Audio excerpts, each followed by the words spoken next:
Happy holidays, everyone. Merry Christmas. Yes, it's the holiday weekend, but no rest for us.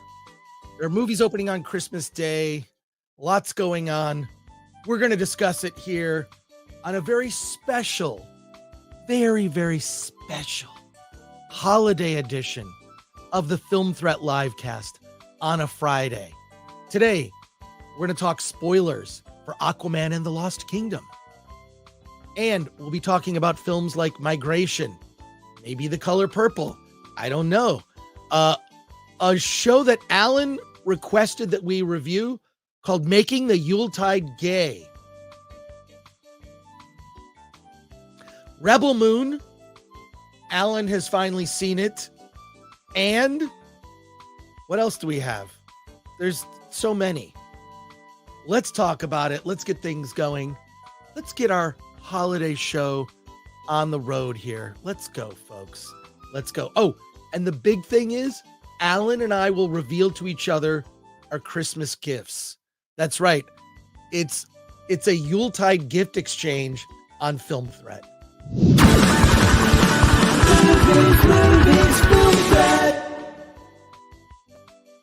Oh, where is Alan? Where is he? I don't know.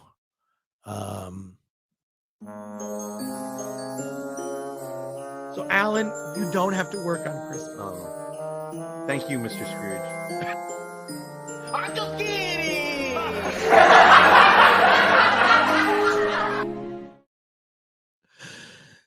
Nope. Yeah! No. Ovaltine? A crummy commercial? Son of a bitch. There's Alan. Other than that, I'm in good shape.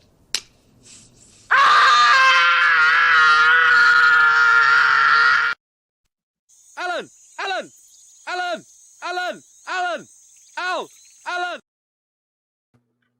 Hey, man. It's getting creepier and creepier. Yeah, it does get a little creepy, doesn't it? How's it going? Good.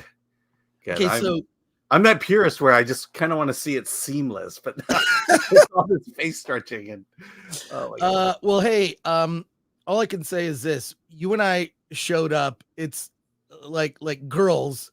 We didn't coordinate and we were both wearing the same shirt. There we go. So why are we late today? I had to change my shirt. Yeah. So there you go. That's what's happening here. Are you ready? Are you ready for Christmas, Alan? No, I'm not. In fact, I have to drive my wife to Walmart tomorrow and get the final stuff done. Well, you and can then hey, we got re-invited back to family Christmas.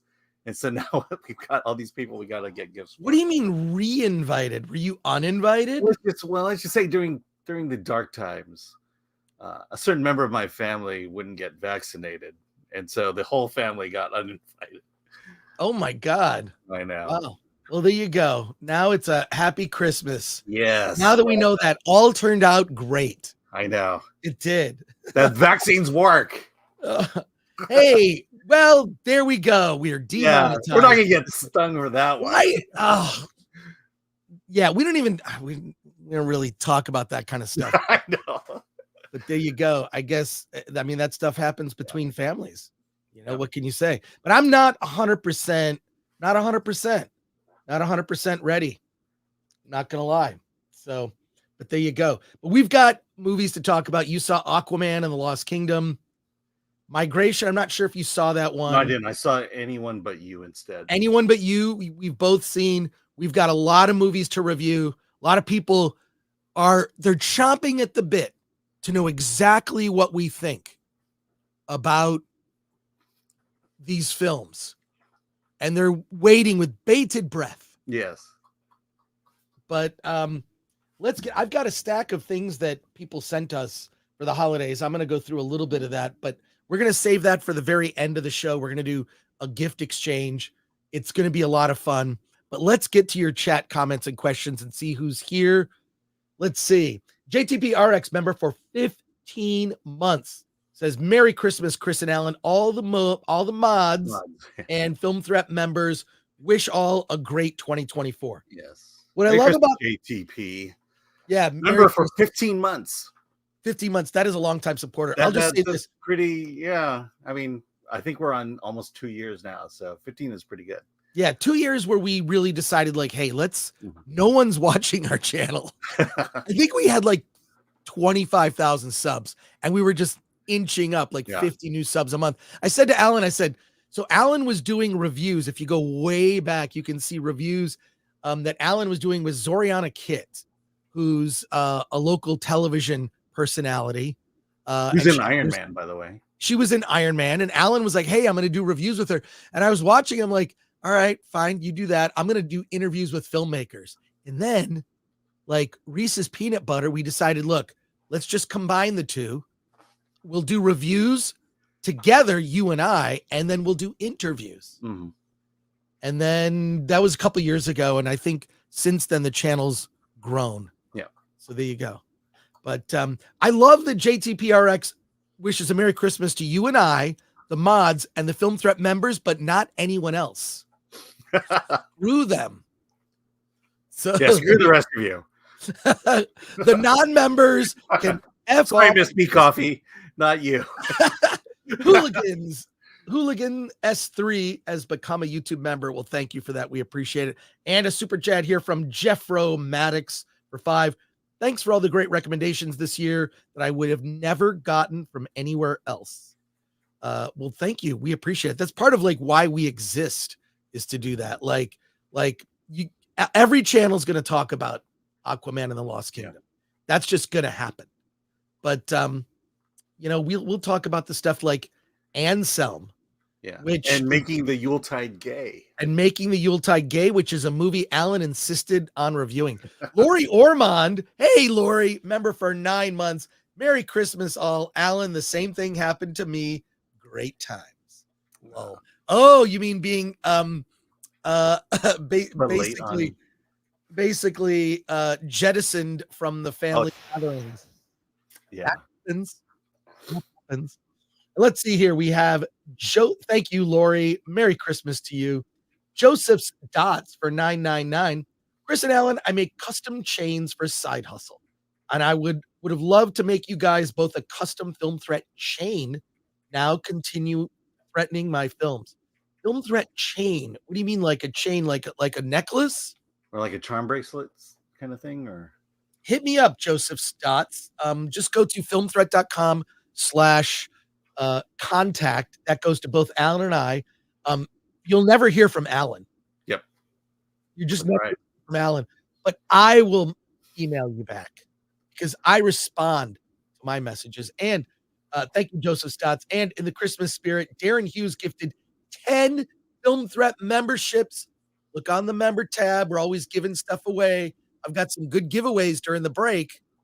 So check the community tab for members only. There's going to be, we always do giveaways for members. And thank you, Darren Hughes. MK Solid 82. Hey guys, I enjoyed reading the D files. Alan's writing is really good. Very high energy. Can't wait to read more. Alan? The comments actually have been really interesting. Because I think initially the idea was, we're trying to exonerate John Lasseter, but you realize not that simple. And, I don't think we're getting heat. I think we're getting some just really good, well thought out comments so far. So you're muted. Yeah, I've read the article a couple times. Obviously, it's very good. I didn't expect you to get personal. That's what's. Yeah. I expected it to be investigative and comprehensive, but this is just the introduction to what's going to be. I don't know how many weeks it's going to run, but each report will look at a different aspect of what's happening within Disney, with verification of all of this stuff. Yeah. So.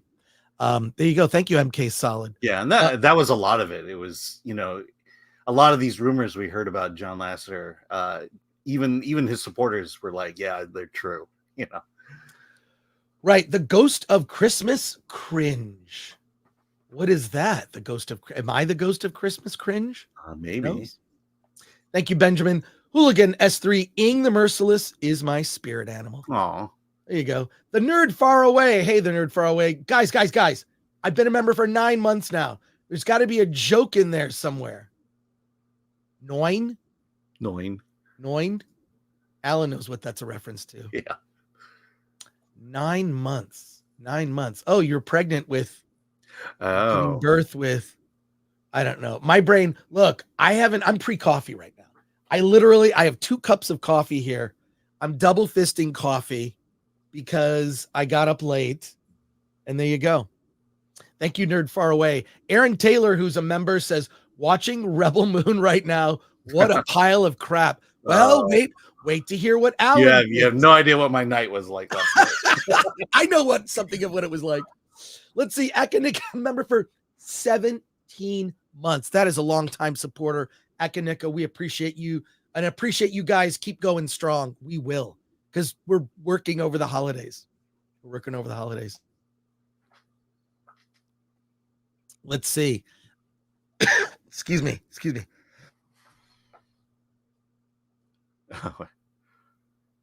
Wow, this is serious. I had to mute myself. There's no blood in your hands. Not that I'm aware. Let's see. Thank you, Akanika. Always love your comments. Aquaman 2, The Lost Kingdom of Atlantis. I'll see myself out, says Ryan Dever. By the way, Ryan Devere is Ryan Devere. He's been doing a few reviews for us.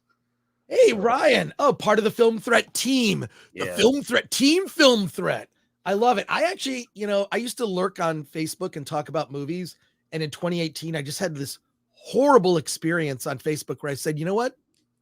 Not going to hang out here anymore and have discussions with people because it's so polarizing.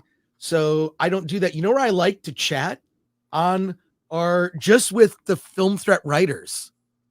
We chat all the time about, and it gets stupid. We wish each other happy birthdays. It's basically replaced Facebook for me. So thank you, Ryan. Thank you for your comment, and very dapper in your little profile pic there, Ryan Devere. Love it. Chris says, I can't wait to see all the Aquaman merchandise at Five Below and Ollie's. Laugh my A off. They still have so much Eternals and Wakanda Forever stuff there. It's ridiculous. Well, they're gonna have to make room first for Wish and the Marvels. Right. Well, you'll see. I mean, look, I saw some Aquaman stuff. We're going to talk about it when we get to our review. We should probably do it right at the top. A couple more comments here. Chris is 100% correct on Aquaman 2, but I had a good time and really enjoyed it. Says One Punch Man Tolkien fan. I've been hearing people say that it's awful, and I had fun. Hey, Yellow Flash. Yellow Flash 2. Subscribe to Yellow Flash's channel. Yellow Flash 1. I'm not sure which is better, Yellow Flash 1 or 2. But my favorite Rebel Moon scene is the space vagina. Vagina is a medical term. I can say that all day and won't get struck. Thank you, Yellow Flash. I'm looking forward to Flashcast on Saturday night. I will probably be at Jumbo's Clown Room, but I might take a listen. So shout out to Yellow Flash. Red Invader for 2. Merry Christmas, Frank and Ing the Merciless. NTM. I know. I'm in. I knew what that meant. Aiden Brennan, when does part 2 of the D-Files drop, Alan? It'll be in January. We're taking a quick break for Christmas. Plus, I've got a couple of interviews over the break that are very important. So, yeah, I mean, it's I know what's coming, and there are receipts, and it's kind of heartbreaking, actually. Yeah. I expected like I was on the Critical Drinkers show yesterday, and I derailed it because I said, hey, we should watch this trailer for the so the excuse me. Excuse me, sorry about that. They are re-releasing Godzilla -1 in Japan, and it's Godzilla -1 minus color. There's a trailer that's 1 minute that shows Godzilla -1 in black and white, and we played it on Drinkers channel, and then it got like taken down for copyright. He just had to clip it out. I feel really bad because I'm the one that suggested it. So I always feel like when I'm on someone else, I don't mind messing with our stream. I mean, it's Film Threat, whatever. I can do what I want with this, same as you, Alan. But if I'm on someone else's stream and I ruin their show, I kind of feel bad. But yeah. Although I do kind of mind. What? Yeah, that's true. Our stream taken down, yeah. Yeah, I know. Well, it hasn't happened that often. Thank you, Red Invader, for the 2. Alan, let's get into it. Let's just right off the top. What are we reviewing first? I got to get to the correct thing here. Do you want an appetizer or do you just want to get right into the meal? I think we should do an appetizer. So let's go. Let's actually start with the movie that you have seen and I have not. Yeah.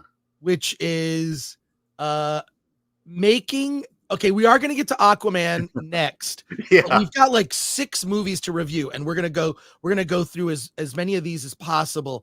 Alan, you have seen Making the Yuletide. Make the Yuletide gay? Making the Yuletide gay. It's making or make? Yeah. Making. Okay. Well, then let's do this. All right. And if you want to do the full title, it's Making the Yuletide Gay, a very special Paul Lynde Christmas. Are you joking about No, this? I'm not joking. You're not joking. No, this will set us in the Christmas mood for the rest of the show. All right. Well, there you go. I have not seen this.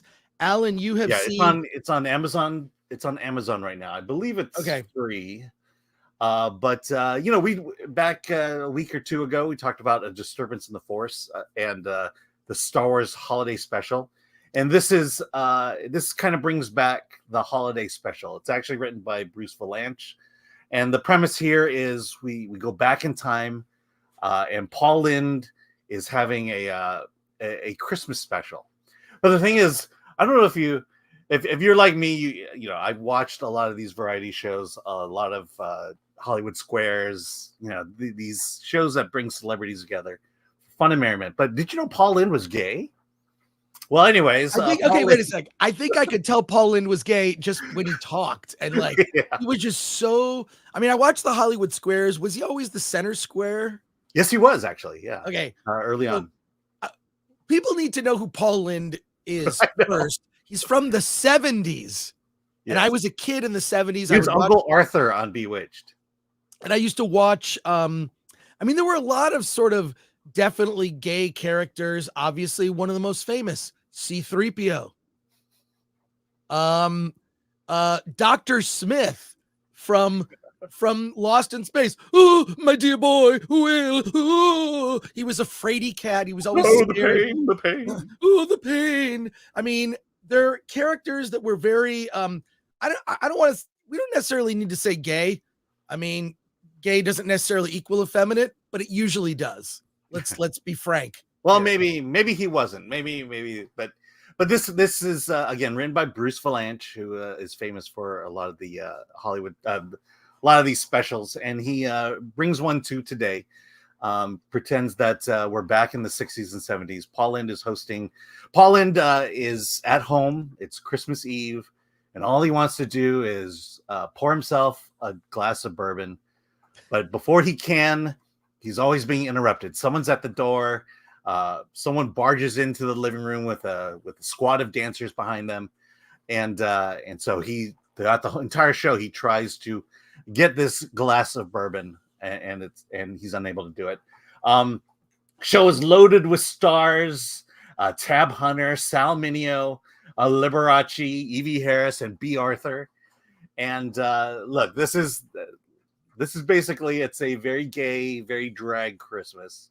I'll say this: if you are looking for a show that honors the birth of Jesus Christ, you will not find it here. And, every Christmas Carol is just loaded with double entendre and sexual innuendo. It's a lot of, did you know Liberace was gay? I think I could figure. I think anyone could figure that out. Tab Hunter, he does a song and dance number, and this is what it is. What it is. It's a gay drag Christmas special. Okay, but I have questions. One, two questions mainly.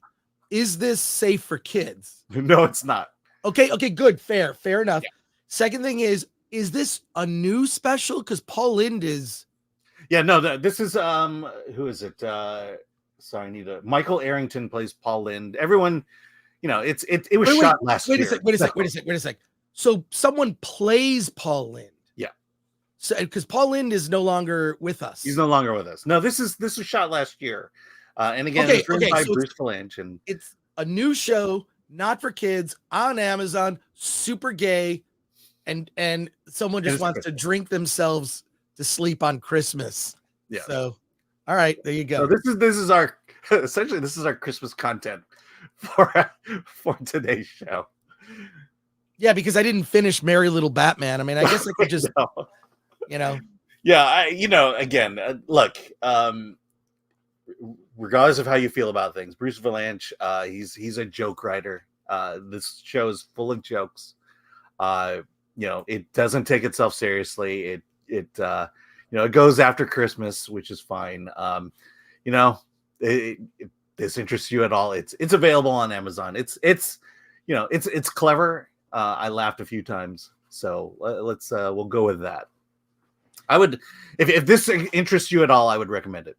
Okay, recommend it. I wasn't aware of this, but I do love Christmas specials. Mm-hmm. And the Christmas the Star Wars holiday special we talked about, the documentary A Disturbance in the Force. So it kind of got me. It just reminded me of all the bad variety shows that I watched as a kid. I mean, that was a lot of what you saw on television. There are only 3 channels, and then you had the UHF channels, and that was that was it. And TV wasn't on all day. It actually went away to fuzz. Yeah. They just wouldn't show anything. Yeah. 2 o'clock in the morning, there was no TV. Yeah, there was nothing. It just sort of went off all that time. It just went to snow on a television, which now you can see in horror films. So good on that. All right. Well, thank you, Alan. I appreciate that. Yeah. Merry Christmas, everybody. Merry Christmas. Now we're going to pivot. And we're going to talk about something else. We're going to get right to the meat of why we're here, and we're going to pivot. Give me a second here to pivot. Other than that, I'm in good shape.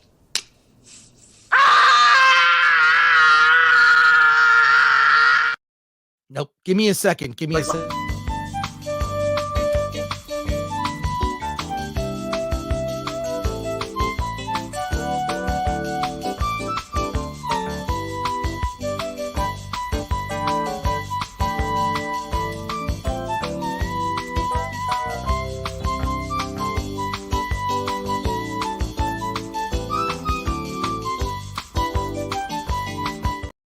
All right, Alan, you finally went to the theater and you saw it. And we're going to warn people and let people know that this is going to be a spoiler review. We will get into spoilers in this. I gave you my early reaction a couple days ago. Aquaman and the Lost Kingdom is the last film from the DCEU. This is it. Putting a pin in it. Going out on something of a whimper. These everything from Black Adam to Shazam to The Flash, and now Aquaman and the Lost Kingdom have all underperformed at the box office. And creatively, they've been all over the map. I mean, I'll say probably The Flash was enjoyable for me because the return of Michael Keaton Batman. Sorry, I'm biased. I am biased. That movie changed the game in 1989 when Michael Keaton Batman, the original Batman movie, by Tim Burton came out, and seeing the return. Sorry, I got the feels. There's one big problem with The Flash. Ezra Miller's in it. So, and not only one Ezra Miller, 2 Ezra Millers. So that makes a chunk of the movie fairly insufferable. And then the unfinished digital effects was the thing that really sent it down in flames. But all of these DC movies, especially after, I thought it was such a huge mistake for James Gunn to just out of the blue say, okay, all these DC movies that are coming out, they're not part of what I'm doing. Forget them. I don't know why you would say that. I think that was a huge mistake, including the fact he had an opportunity to put Henry Cavill's Superman. He had an opportunity to make a Superman movie with Henry Cavill and didn't do it. But I gave my early reaction. Alan, tell us your thoughts on Aquaman and the Lost Kingdom, and then we'll talk spoilers. Yeah. I did not like it as much as you did. 2 hours felt like a very long time. I'll be honest. I had the problems I had with Aquaman 2 are the exact same problems I had with Ant-Man Quantumania. Let me just start by saying where Aquaman went off the rails, Aquaman 2 went off the rails was from the very beginning. It does what a superhero movie does. It sets up a scene. There's a pirate ship about to attack a large cargo freighter, and these pirates have gathered the crew together. They're about to kill the crew, and then Aquaman leaps onto the deck and takes out the bad guys. But before he takes out the first bad guy, it cuts to his son, and he's playing with toys, showing that he's showing what dad does for a living. And he takes an Aquaman doll and it beats up the pirate doll. And then we cut back for a couple of fight scenes, but right off the bat, the problem with setting it up this way is that you set the wrong tone right off the bat. The tone now is it's a James Gunn comedy. And that's the feeling you carry now throughout the rest of the film. It's the tone. That opening moment has to set that tone, and you set the wrong tone. It's like when the Marvels opens with Ms. Marvel in her bedroom fangirling out over Captain Marvel. It sets the wrong tone for the rest of it. Right. And so what I wanted, what they should have done was they should have just played out this great scene where Aquaman saves the day, and then you cut to him and his kid with the toys, because you don't even get that. You don't even get this exciting opener at the beginning of the movie. And then it becomes about Aquaman being a dad, blah, blah, blah, brothers, blah, blah, blah. And then when I get into the Aquaman Quantumania thing, the issue I have is we're now brought into Atlantis, and it looks great. It looks fun. There's weird, whimsical creatures swimming everywhere, but I don't understand the rules of this world. Well, okay. First of all, you're right. They didn't do a lot of good world building with Atlantis, but I'll say it's 10 times better than Namor, the submariner. Yeah. If you saw Black Panther, that was set up in the first Aquaman movie, but here I still don't understand this world. Other than the fact that there's 7 kingdoms. Other than that, it's just people living underwater, and we're supposed to feel sympathy for them. Well, I want to answer the question that is on the thumbnail, which is this the worst film in the DC worst DC film ever? It's not. There are worse films. I would see this again over Wonder Woman 84. Right. So there are worse films. It is not the worst film, but it's just serviceable. It's like Blue Beetle. It's like inoffensive, serviceable, fine. I'll say this. The thing that got me was I feel like the tone that James Wan was going for, this is Super Friends. All this is Super Friends. That's it. It's a Super Friends cartoon, but with live action. I did like Kingfish, which is basically Jabba the Hutt and his little bevy of women. Yeah, that they were. I love it. Like, just the fact that it was voiced by Martin Short, kind of right. Yeah, but so he's surrounded by these fish women that wear basically the slave Leia bikini, and they have just tremendous fish boobs. So that I liked. Tremendous fish boobs. Okay, am I wrong? I don't know. I don't know. I wasn't looking at the boobs. Sorry. First of all, that's a surprise for you because I have video evidence. I like boobs. I'm just not into fish boobs. That's all I needed was a clean clip of you saying I love boobs, just not fish boobs. Yeah, but the thing is that look, you had a very serious story with that first Aquaman movie, and then it turns Right. into kind of a comedy movie. Exact same thing with Captain Marvel. The first Captain Marvel was a serious Marvel movie, whether you liked it or not. It had Right. a tone of a Marvel movie. The second one becomes this comedy sketch, and Right. it's like, sequels should kind of continue the legacy of the first movie, and it just felt like this one went in a different direction. I will say, Patrick Wilson is probably the best thing about Aquaman 2. His so-called redemption arc is probably the most interesting thing about the movie. Right. Amber Heard, I think, you mentioned she doesn't have much of a role. I think she does have, she plays a big part in the ending. But it's just, look, I don't understand the world of Atlantis. They're not explaining that well, and also for a place for a story that takes place in the ocean, in the wide, vast ocean. This movie felt claustrophobic the entire time, Right. and I was just, it's just one of these movies that I go, there's a lot of action and a lot of pretty flashing lights, but there's not a lot of substance behind it, and I think that's ultimately why Aquaman 2 is going to fail. I think the only good thing about this movie is the Patrick Wilson story, the brother story, Orm. Yeah. Right. Well, it's interesting. First of all, there were a couple shots of him in the movie. I'm looking, going, he would make a better Aquaman. Yeah, Like, he actually looks. He looks like Aquaman. He looks like Aquaman. If you put Patrick Wilson in the orange and the green, he looks just like Aquaman. He does, and it's like Jason Momoa is like Aqua Bro. It just doesn't make any sense to me. But on the Amber Heard thing, what I think was really shocking was going to my theater, because I went last night to the AMC Burbank 16. They're basically selling merch. Yeah, I saw that. Related to Amber Heard. Look, they have Amber Heard mugs from Aquaman and the Lost Kingdom. Why does it say Unt? I don't understand. You've got Amber Heard mugs here that you can get. Okay, what am I doing? That was stupid. That is a dumb joke. Why did I do that? I'm sorry. Apologies to the entire audience for a dad joke at the expense of Amber Heard. But there's a $40 Aquaman popcorn bucket and drink, and if it's like the Marvels one, it doesn't come with popcorn or a drink. So you're spending. You're kidding. Yeah. So you get this thing and it doesn't even come with the popcorn. Yeah.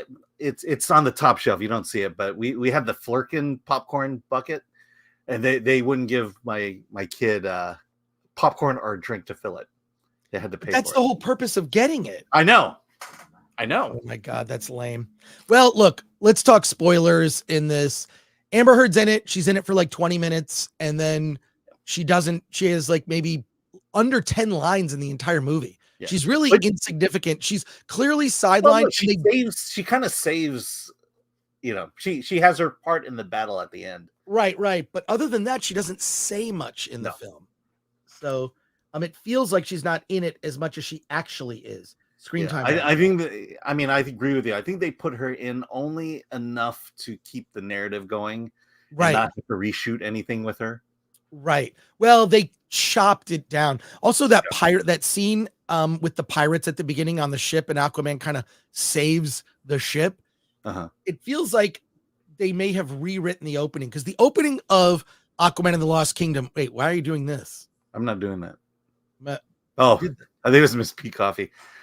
Okay. Because you can activate these things by hitting a key on the keyboard, and it might have been a slip. Right. Anyways, so like I feel like this intro for the movie was written after, and it's a complete ripoff of Thor: Love and Thunder. It's a complete ripoff of the beginning of Ant-Man 3, where it's like, hey, I'm Ant-Man. Here's my life. Hey, I'm Aquaman. I'm a dad. I do this. So it's like this little like intro to his life that kind of catches you up. I did like the fact that this movie isn't connected to anything. Yeah. There are no cameos from other DC characters. Zero. There are no no references to any events No, outside of this story. exactly. No references to anything. So the This- Justice League, there's no mention. Hey, I was part of the Justice League. You know, None of that. None of that. There's no like, you need to have seen the first Aquaman, then you have to see the Flash, then you have to see Justice League, then Black Adam you have to see because Black Adam's in it. Like, I feel like audiences are done with that. I feel like this was a very good choice. That's why I'm seeing people on social media say, hey, Aquaman and the Lost Kingdom is not as bad as I thought it would be. That's not exactly a resounding endorsement. Yep. I'm saying that it's not enough to get people to the box office. right. It is fun. If you take it for what it is, Aquaman and the Lost Kingdom is fun. I'm giving it a mild recommendation. Alan, what about you? I'm not recommending it. Okay. You know, again, that opening sequence, horribly mismanaged. You know, there's just not a lot of weight behind it. I want a real story. I want something, and you don't get it until Orm shows up, really. Well, first of all, I'm a little shocked at your conclusion because this movie features a very prominent Asian character. Yes, the title character. Played by, no, not just the title character, Randall Park. Mm-hmm. Alan, yeah, actually, Randall Park, you're right. Randall Park was good in it, too. I like Randall Park. So, see, it's rare to see you. Well, unlike a friend of the channel, just because you put Asians in it doesn't mean you still have to have a good story behind it. Okay. All right. Well, I'm just. Is he watching? I'm surprised you would betray. Is he on the live cast here? Okay. All I can say is I'm surprised you would betray all Asians. No, I like to see Asians in movies, but I like to see Asians in good movies. No, people. I mean, I have to constantly be saying that. Well, you hate gay films. No, I hate bad gay films. You hate films with women in it. No, I hate bad movies with women in it. Okay, Glenn, do me a favor. Just you know how to edit that. Oh, jeez. I hate gay movies. I hate women in movies. You're gonna do a Howard Stern on me. We'll definitely do it. But look, you'll get me canceled for all this. It feels sad because what this does, every DC movie and the bad Marvel movies, all these bad movies have eroded the public's interest in the genre. This genre now is what killed the superhero genre? Bad superhero movies, a succession of them. And this is one. Oh, by the way, Aquaman wins at the end and then basically reveals himself and Atlantis. It says spoiler. I know, yeah. He wins at the end and reveals Atlantis and himself to the world. Yes. And to save the environment. I mean, look, the answer to the environmental crisis that we are currently going through right now is clear. It's alien technology. That's right. That's going to save us. That's going to save us. Yikes. I mean, this whole environmental message was, clearly it's an aside to the actual environmental, crisis that's going on in this world. Right. It's just a reason to, they're just shoving it in for story purposes. And the reason I bring all this up is it just becomes problematic because the conclusion is global warming is occurring because of what is it? I forget the name of the thing, but it's the dumbest name for a substance, an energy substance ever. And apparently an abundance of that is causing global warming. And so you're just muddling the message at this point. Yeah, first of all, I'm so tired of that being a message in movies, and they don't hammer it as hard as I think they could have.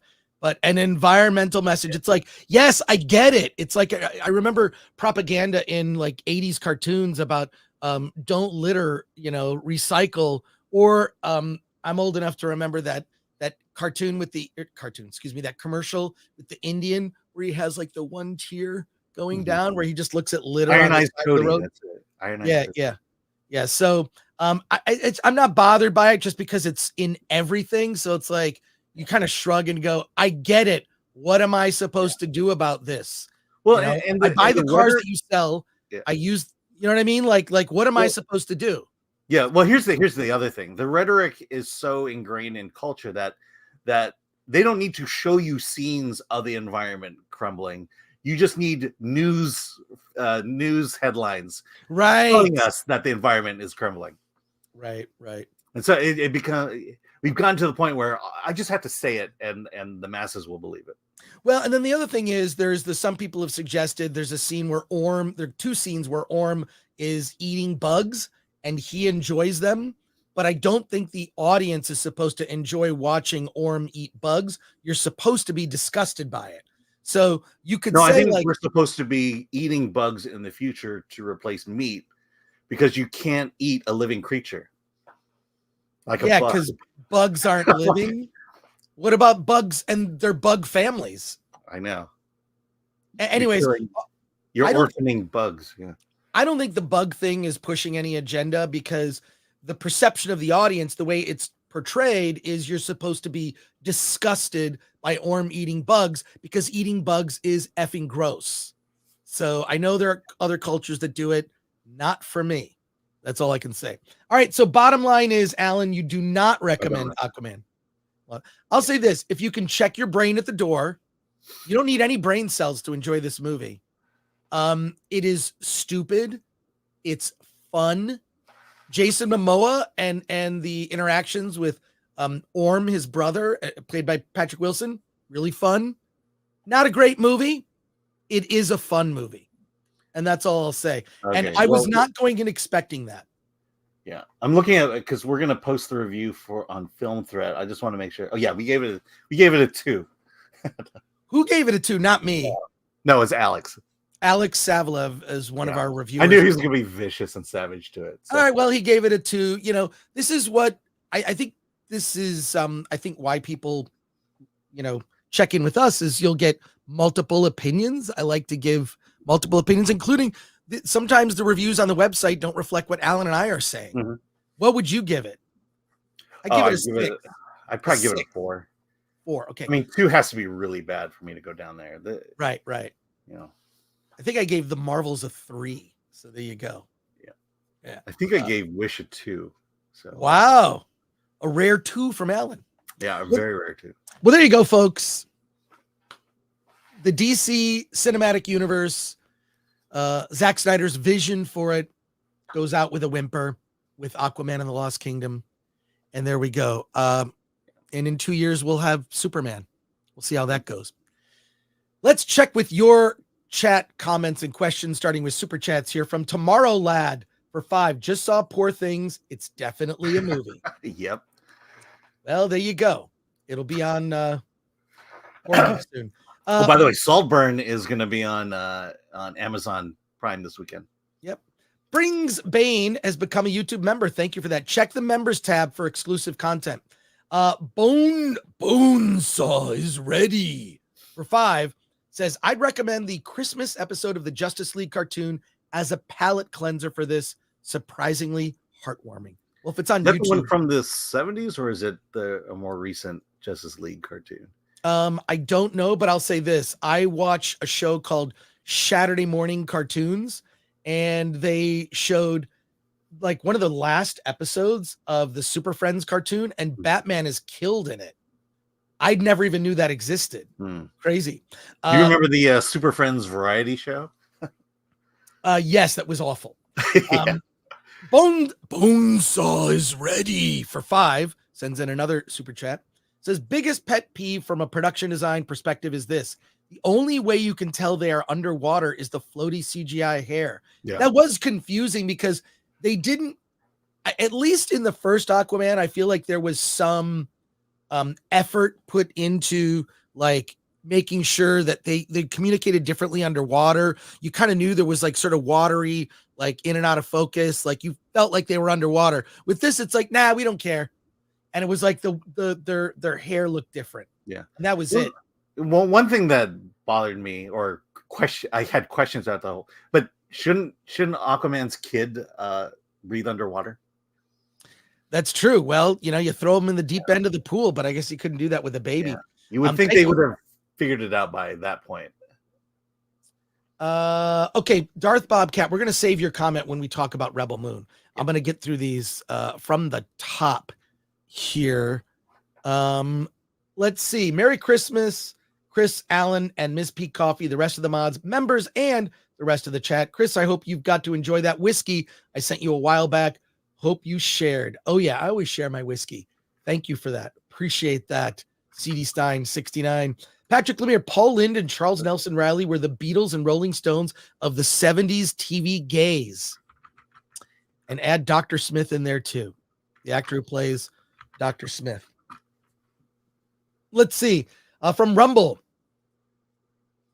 Uliqui, Siegfried, and Roy were the epitome of manly heterosexuality. That's right. But were they, though? But were they? I mean, they played with tigers. Furry tigers. I've seen the Bob Hope specials and the Frank Sinatra specials here on YouTube, says Sean Lasich. Thank you for that.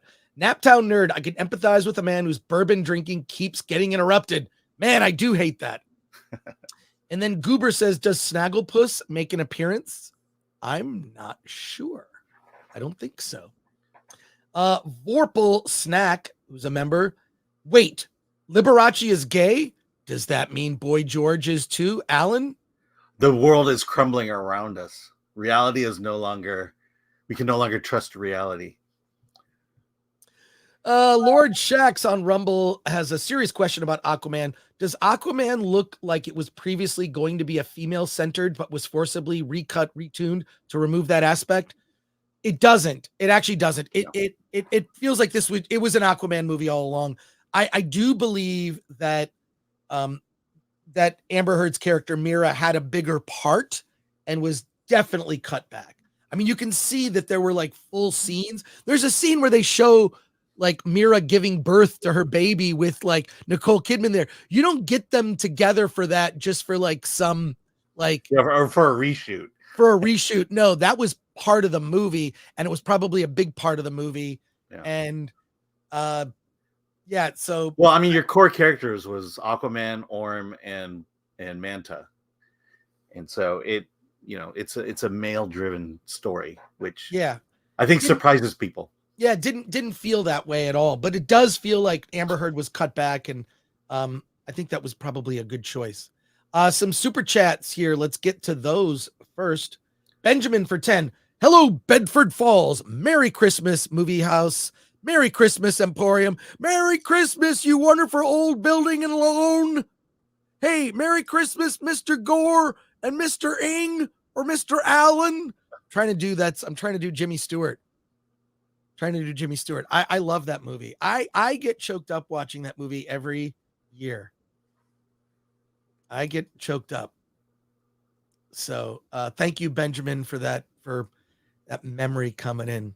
Leo Cody for 2 says, Merry Xmas, Chris and Alan. Love you. Love the show. We love you, Leo. Leo is the one who sends us all the memes. He's always memeing Alan and I, and he'll send videos of us, which is, I love the videos. Leo, appreciate the efforts on that. It really contributes a lot to the show. So thank you for that. And Merry Christmas to you as well. Thank you. Blue Collar Loser for 5. I saw 2. I saw 2 when you were on Open Bar. Like you, Chris, I had stupid fun with it. 2023, a strong father figure, a good family dynamic with brothers. 'Twas okay. Yeah, the movie's okay. Like, it's not great. It's just not, it's sort of sad that it's all come to this, right? Like, it's like we're just sort of over it. So even and I will say this, if this had come out at the height of superhero films, people would be talking about it more, right? But it's going to go out with a whimper because I think there is definitely I've seen that movie. So thank you, Blue Collar Loser. You're not a loser. Okay, we're going to save that one for later. Yeah, anything that says Zach or Snyder in it, you can skip. Right. Winter Soldier Subsport says that was Jimmy Stewart. Well, that was a terrible Jimmy Stewart is what that was. That was a poor effort on my part. I give myself a -5 stars. Patrick Lemire says now all the pressure is on James Gunn. He sabotaged several films to clear his path.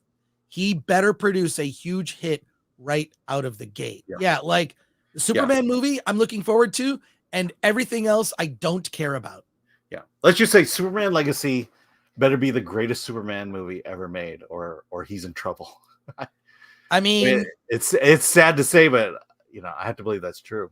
yeah. He's got to hit it out of the park. Let's just say this. Can it just, here's what I want. Just make it 2 hours. If it's 2.5 hours, I just check out. I'm done with these movies that are north of 2 hours. Make a tight 2-hour movie that I want to see again. Yeah. But let's look, I'll defend the man. He's produced the only good superhero movies consistently. Also, what we're not talking about with Superman is we're not talking about race and gender swapping. Right. That's good. Oh, wait. Yellow Flash says, no thanks. I refuse to watch anything with Heard in it ever again. But you could get the mug. Yellow Flash. You could get the Amber Heard mug. Why don't you get it? You can get it at a theater near you. But appreciate you, Yellow Flash. He has great conversations on that Flashcast show, especially when people yell at each other. Joseph, who's a member, says, oh yeah, Randall Park is the guy in Parasite. He was great in that movie. He was great. In fact, he played every role. He was in all of those films. Let's see. Also from Rumble, Colossal Dog, does Aquaman eat caviar? If so, he is eating his own and his wife's children. That's true. That is a little weird now that I think about it. Well, he's probably eating the children of one of the kingdoms he's supposed to be protecting. Right. Also, Winter Soldier sub-supporter says, Gunn did not sabotage Aquaman 2. Amber Heard did that at the Depp v. Heard trial. Yeah. Well, just like Ezra Miller sabotaged Flash. The fact that they've kept her out of the marketing, I mean, that tells you everything about what they think of her. And the fact that it's very, very, very clear that she has been excised from the film in more ways than one. Well, let's also say there was no Aquaman premiere. There wasn't even a premiere. What they did was they did a fan screening that Jason Momoa showed up to along with James Wan. Mm-hmm. So there you go. I mean, it's a smart move. It's why spend money? Why spend more money on marketing for a movie is going to underperform? Yeah. It's, why? I'll say the same thing about Flash. I think there's a point where it was just like, we're not putting any more money into it, so we'll go with the animation that's currently there. And from Rumble, it's pronounced Ololi Akwi. Ololi Akwi. You're gonna have to put that every time you post. Ololi Akwi. Ololi Akwi. Alan, go for it. Ololi Akwi. Do it. Why? Ololi Akwi. Well, there you go. Well, thank you. We'll do our best, but include that pronunciation with all your chat. Every time we're probably going to need it. And thank you for that. Alan, your reviews are very good, common sense, and show film flaws clearly that are easy to understand. Alan starred that one. Any positive comments? No. I actually didn't star that one. Any positive comments about me, they never get starred. So there you go. It's called ego management. Right. So, okay. All right. And there you go. That's all we have to say about Aquaman and the Lost Kingdom. Time to pivot because we have other films to talk about. We're going to do a very quick review of this film because there's not much to say. Migration is another film from Illumination Studios. I have seen Migration. It is one of the choices of family films that are out there. And I have a couple things to say about it. One, there is a short film that appears before Migration that's better than Migration that features a scientist that's on the moon and the minions are involved. It's very cute, short film, under 10 minutes. That's the opening. If you see Migration, you're going to get this little short film with minions in it. Okay. But Migration is a terrible title for a movie. No kid is going to say, hey, I want to see migration, because they don't know what the word migration is, especially for the target audience for this film. And the target audience for this film are single digit age kids. And when I say single digit age kids, on the lower end of the numbers, we're talking about 7 and under. I found the film predictable, insufferable, but it's because I'm an adult person and this movie was not made for me. It's a simple story of a father voiced by Kumail Nanjiani and his wife voiced by, I want to make sure I get this right. It is Elizabeth Banks. Aquafina's in it as well. Danny DeVito voices the uncle, and this movie is incredibly stupid.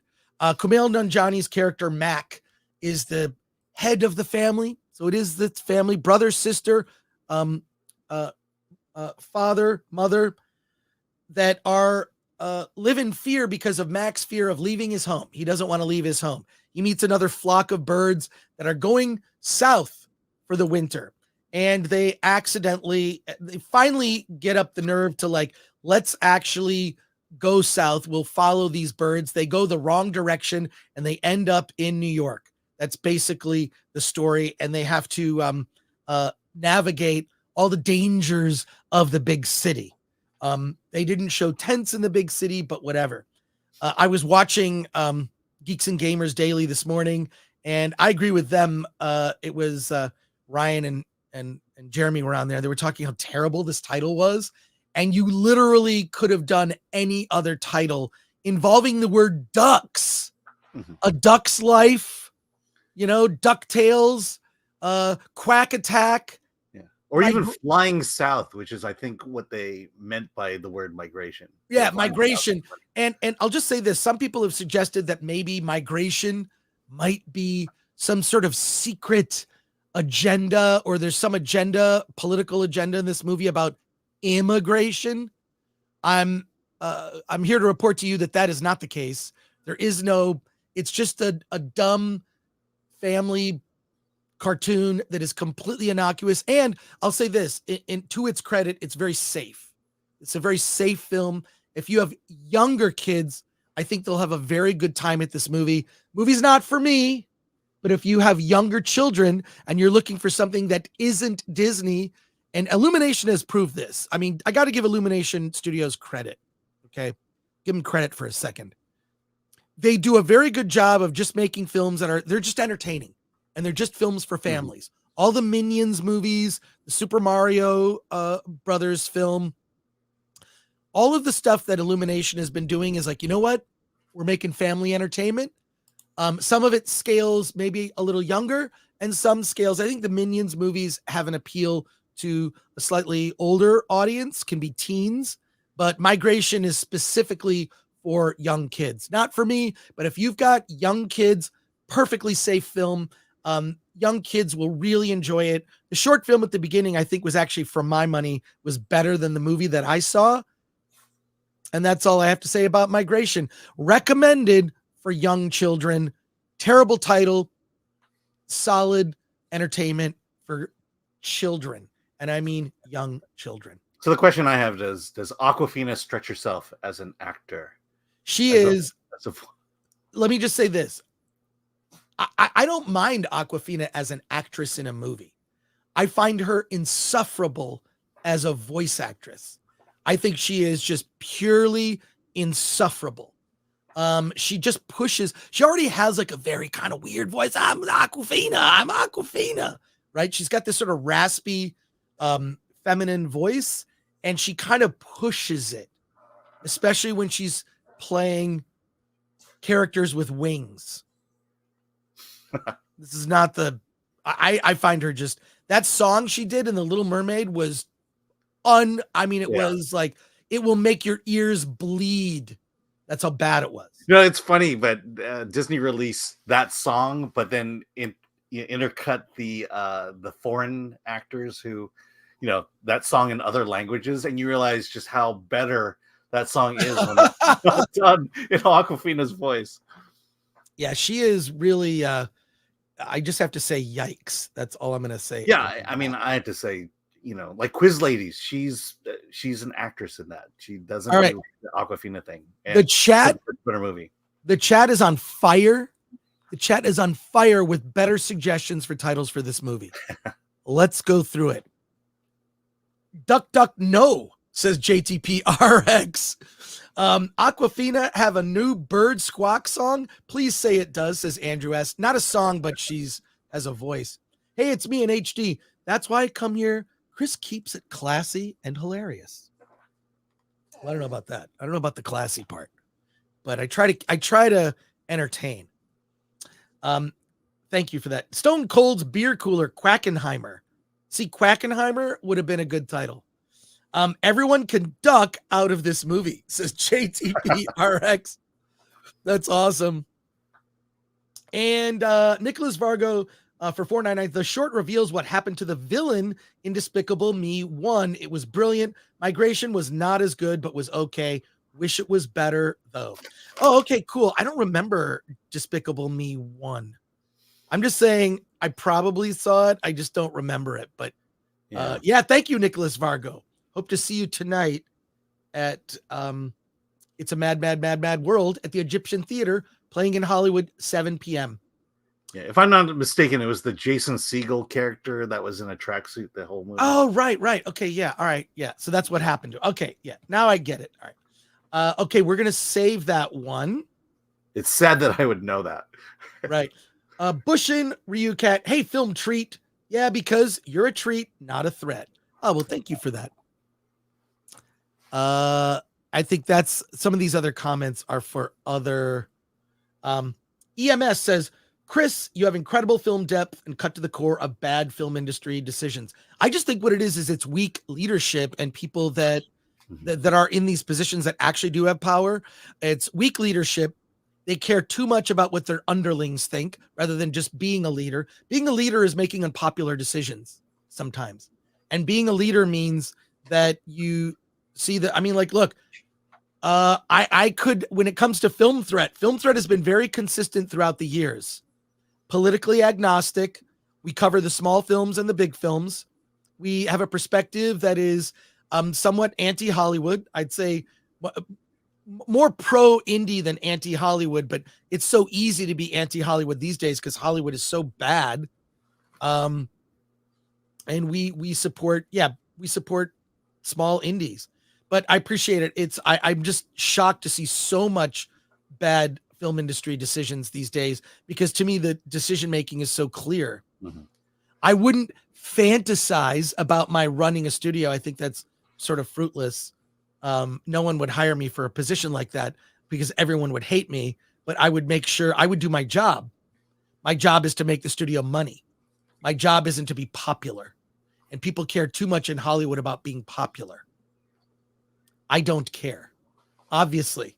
I mean, Film Threat as a media outlet has always been like, I don't know if you've noticed it sometimes, Alan, when you tell people and they're like, oh, who do you write for? And you say Film Threat, they go, oh, what is the reaction sometimes you get? What do you get? Well, it's kind of like if people read it in the 80s, it's or in the 90s, you get a very different reaction than everybody else. The 80s and 90s. Yeah. Yeah. You know, people who know, and then people, it's like, oh, okay. Because we'll get lumped in with all the other movie outlets. Right. Like Nerd Reactor. No one knows what Nerd Reactor is. No one knows. But Nerd Reactor, John gets all these huge interviews with big celebrities from the studios. And then... Because he plays ball, that's why. Because he plays ball. We don't care. We don't care. But thank you, EMS. Hey, Christopher Moonlight Productions. I'm going to save your comment. I'm going to read it after we talk about another movie. So there you go. And Contrarian 420 for 2 says, regarding Hollywood, hope you've seen Barton Fink. Of course I've seen Barton Fink. Of course I've seen Barton Fink. What a weird movie. But it's one of those movies you see, you'll never forget it. Whereas I forgot Despicable Me Part 1. So there you go. Thank you, Contrarian, for that. Let's see from Rumble. Ulolique. Olu. Ololique. Chris. Okay. Chris, I found out about the existence of Peter Jackson's Brain Dead from your magazine. I think it was the first one I picked up. The issue with Ren and Stimpy on the cover. Hold on to that issue. It's worth a lot of money. I've had to rebuy. It's to the point I had to purchase issues of Film Threat magazine that I didn't have a single copy of because I gave them all away. Which I think, looking back, was a huge mistake. Yeah, I should have kept. I have maybe one full set, and I might be missing one issue. So you do okay. Your answer, yeah. Because I remember last time talking to you, there may be an issue missing or two. Oh, I had to spend a chunk of money to get the one issue I was missing, and I bought it from the UK. And I know it's an issue where we printed less than 2,000 copies of. Yeah, so I was willing to pay. Shipping alone was expensive. Yeah, it was like $40 to just for shipping. I don't want to. You know what? I was like, we have this documentary we've been working on about Film Threat in the 90s, and I was like, I have to have this issue because I don't own it. So there you go. But thank you. That Ren and Stimpy issue, it's a very good issue, actually. If I say so myself. So hey, Blue Collar Loser for 5 says, love you both. About to take my son to see Iron Claw. I'll catch the replay. Thank you for the Wonka review. I saw it and I was shocked how good it was. See, it's a lot of fun. And if you're taking your son, Iron Claw, gonna tug at your heart. Yeah, gonna tug at your heart. That ending, wow. But yeah, Blue Collar Loser, you could not be taking your son to a better movie. Yeah, and you could take your son to Migration. I don't know how old your son is, but movies with strong fathers are rare these days. Mm-hmm. So I always give a film extra points. Like, Aquaman and the Lost Kingdom gets points. Migration gets points. Iron Claw gets points. Why? Strong fathers. Sad lack of that these days. Thank you, Blue Collar Loser. Jimmy Francis says, let the chat know which FT issues you are still hoping to get your hands on, Chris. I've got them all at this point, but here's what I want to do. It looks like we're gonna need some finishing funds to finish the Film Threat documentary. Here's my plan, Jimmy Francis. Let me know if this is something I want to do, a Kickstarter and raise some money. The money will be used to finish the Film Threat doc. And what I'd like to do is for people who contribute to the Kickstarter, if we reach a certain level, I will give everyone who contributes above a certain level. If you contribute above a certain level, digital copies of every issue of Film Threat ever done. There are about almost like 72 issues. I've scanned them all as PDFs. You'll be able to, you can actually put it on your iPad and then you can look at all the issues. What do you think of that idea? I want to do a Kickstarter, and like if we get above a certain level, all the issues of Film Threat will be released. Yeah, and we worked really hard, and it looks great on the Comixology app. So, is that true? No, it's not. Wait, did I send them to you, Alan? Yeah, I have. Well, you Did sent I? them to me a couple years ago, so it's missing anything you were missing up until that. Yeah, point. we've got some gaps to fill in, but if people think that's a good idea, that's something that we may do. It'll be like a like we're just doing this one time, and boom, you'll get to one. What I want to do is there's two things I want to do. One, I want to have everyone. If we reach a certain level, we're just going to show you the movie because we have a cut of Film Threat Sucks, the documentary. Now it's not finished, but we're going to do a special screening only for people who do the Kickstarter. It'll be a secret screening. You have to have a link. It'll go up for a window of time. We'll do a watch party. It'll be behind a wall. And we'll let people know. It'll be a private link. You'll be able to see the film, and then we're going to take it down right away. And that'll be you're going to see the rough cut of the movie. And then you're going to get all the issues of Film Threat digitally. So something we're talking about for next year.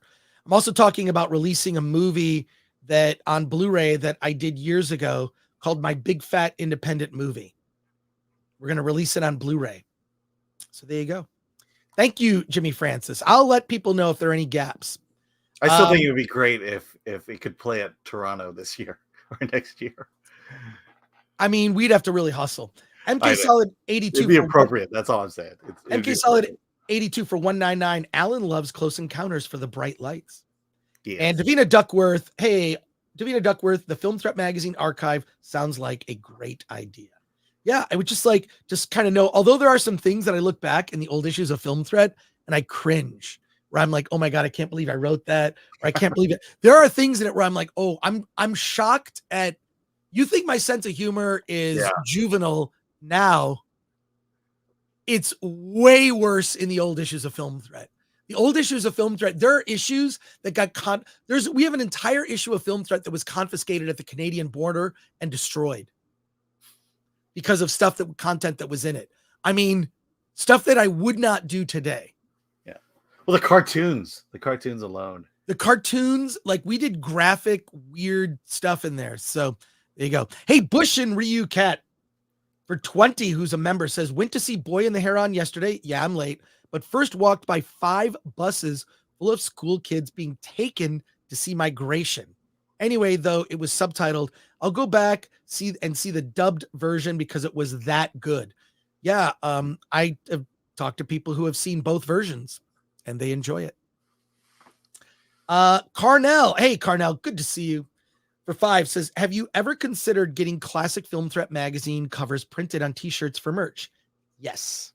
We do We have not as yet done that. Actually, I think we have like maybe 1 or 2 covers still available at the shop. At the Film Threat, yeah, go to shop.filmthreat.com. That offer code still works. Film Threat -ho still works. You save 10%, I believe. I don't know if you could we'll throw that up, right? Is it? Yeah, holiday sale. There. It's still going on. Go to shop.filmthreat.com. Yes, we're probably going to do that when the movie comes out. Right now, we're just kind of laying low, if that makes sense. We're just laying low. And then there'll be like a whole, when Film Threat Sucks, the doc comes out, there's going to be a whole bunch of other merch and whatnot. So there you go. We'll do that. Thank you for that. All right. Back to our comments here. Coming in fast and furious. Let's see. All right. I think it's time to pivot. We have other films to review, other films to discuss. So we are going to pivot. Let's talk about this movie. I'm going to throw up. Just give me a second here. I'm going to throw some. Wait, what, Alan? Hey, quick question. Should we take this, this little Yuletide thing and do like a 2-hour version of this looping?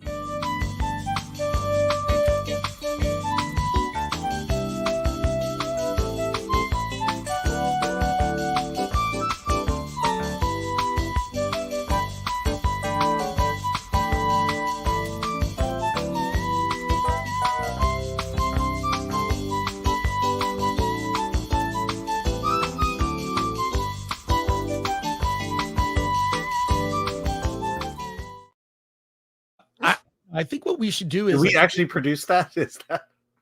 Yeah. Glenn did that. Nah. I think what we should do is have 2 hours of that on a loop. I love. We had a Cantina band. Well, it's like a Yuletide thing. You just put it on your TV. I'm gonna make it. I'll make it today. I just assume everyone thinks that's a good idea. Do they? Wait, just make sure you put mid-roll commercials in it. Yeah, I'm gonna put it. Yeah, yes. 10-hour loop. Alan Horkin says 10-hour loop.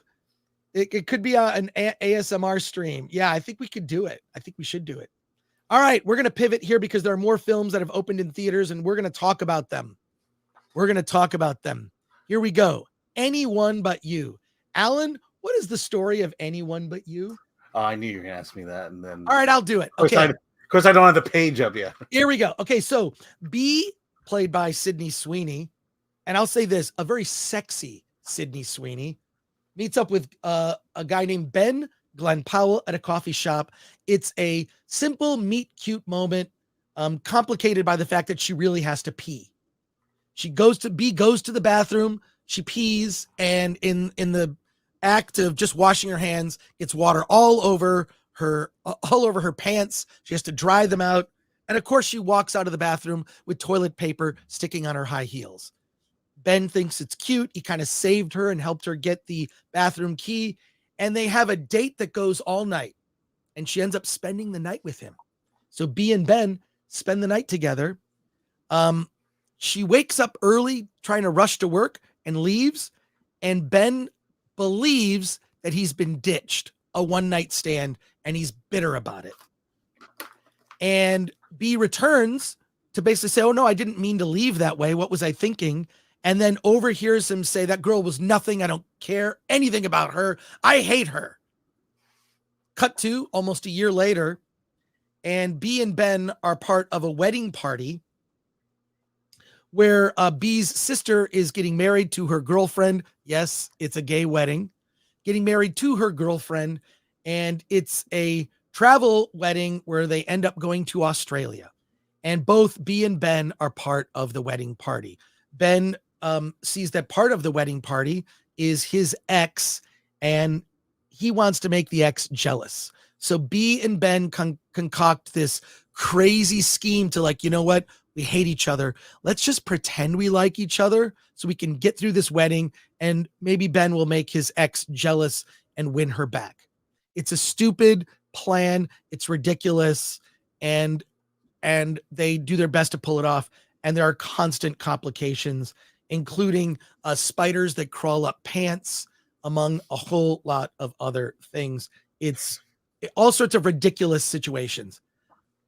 This is a romantic comedy that is R-rated. There are bare breasts in this. There's a shower scene with Sydney Sweeney and Ben. You will see Ben. You'll see everything of Ben except his dong. And you see basically everything of Sydney Sweeney. Like, she's got a very tiny bikini, and you almost see she's bare. I mean, there's nudity in this, is what I'm saying. It's not a romantic comedy you can take kids to.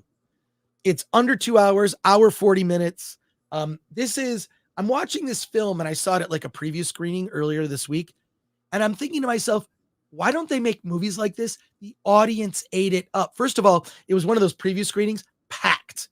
Every seat was full. I could barely get one single seat. Like, I had to find like a single seat, like way not where I normally sit. It was crazy. The crowd went nuts for it. It reminded me, like, oh, why don't they just make movies like this?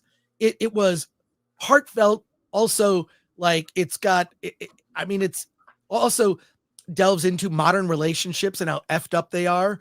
And I thought it was just very in touch with, like, what's happening in the zeitgeist between male-female relationships. It's also very based, not pushing any particular agenda.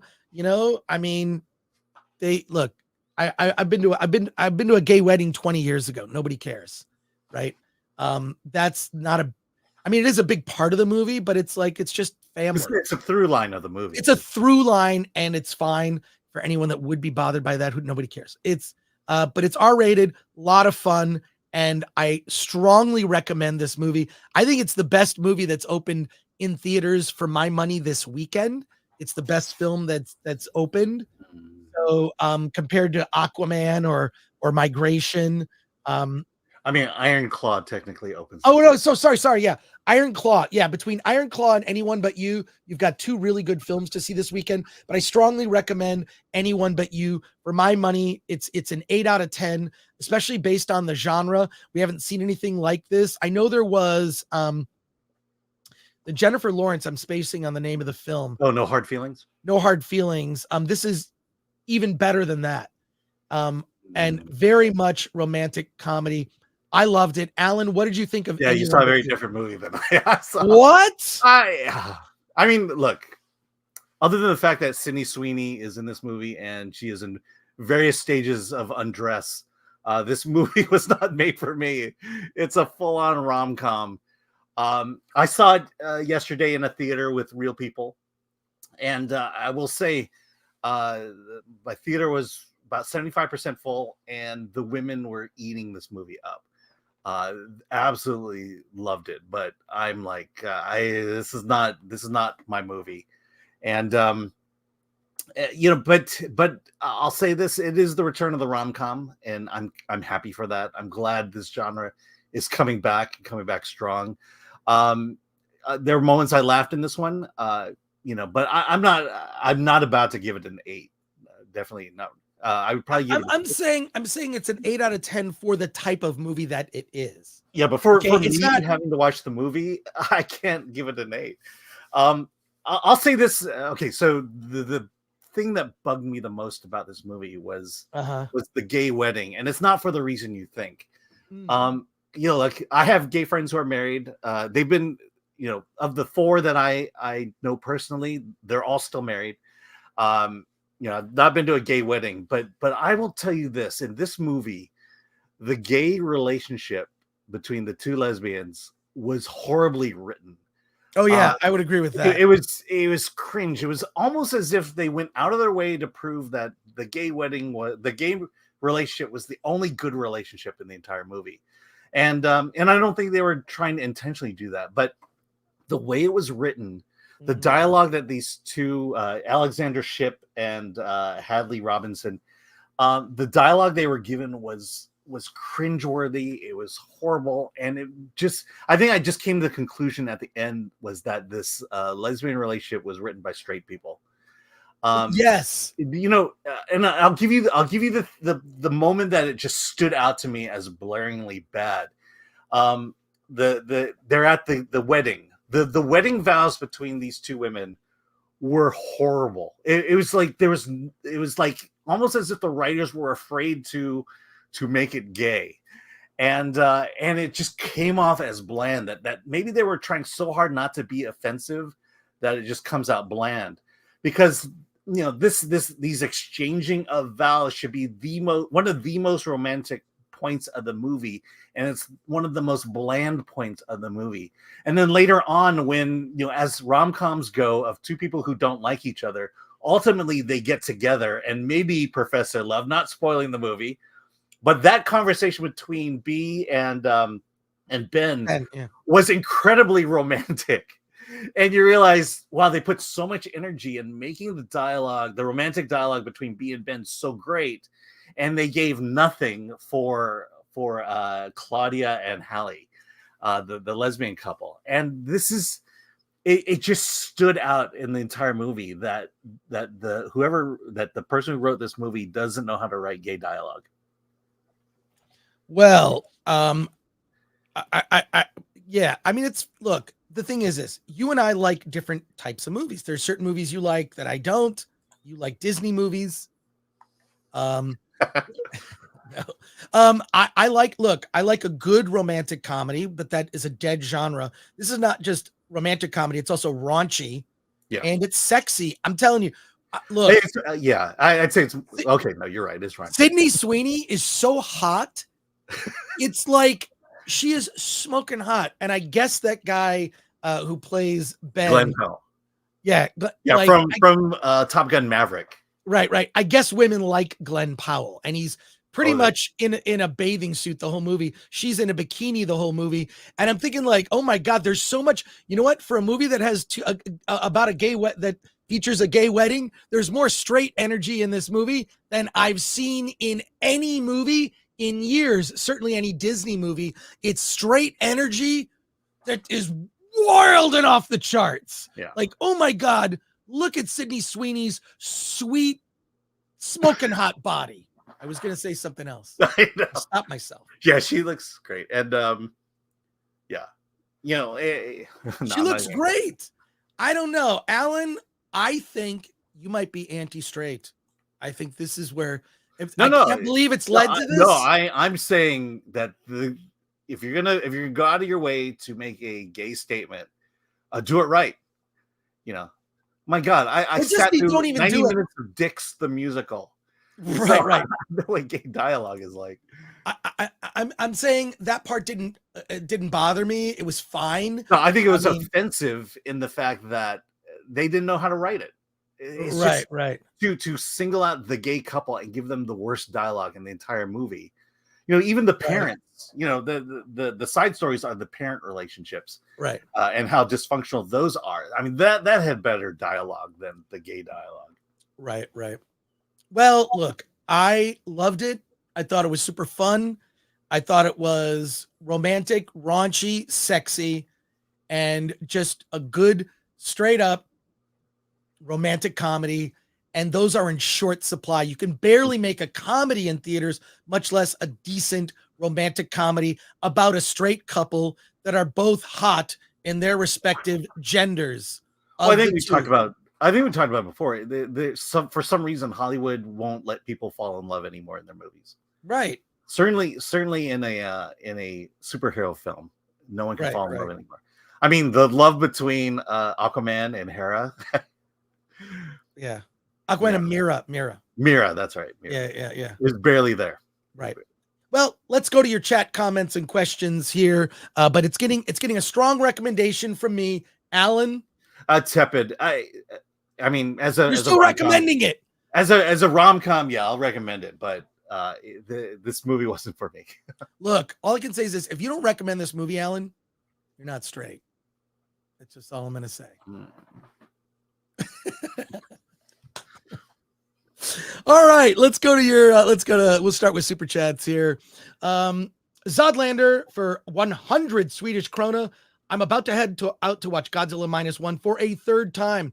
The last time I watched a movie more than once was Lord of the Rings trilogy. Been missing good movies. Have a great holiday. Well, thank you, Zodlander. We appreciate it. I have also seen it 3 times and we'll probably see it again. Bonjour, Sweeney Bikini. I am sold. Am I shallow? No red French moon for €2. You are not. She is so hot in this film. God. It's like from the start, from the beginning, she's hot. And then she's in a bikini for half the film. A lot of scenes like outdoors in Australia. It's amazing.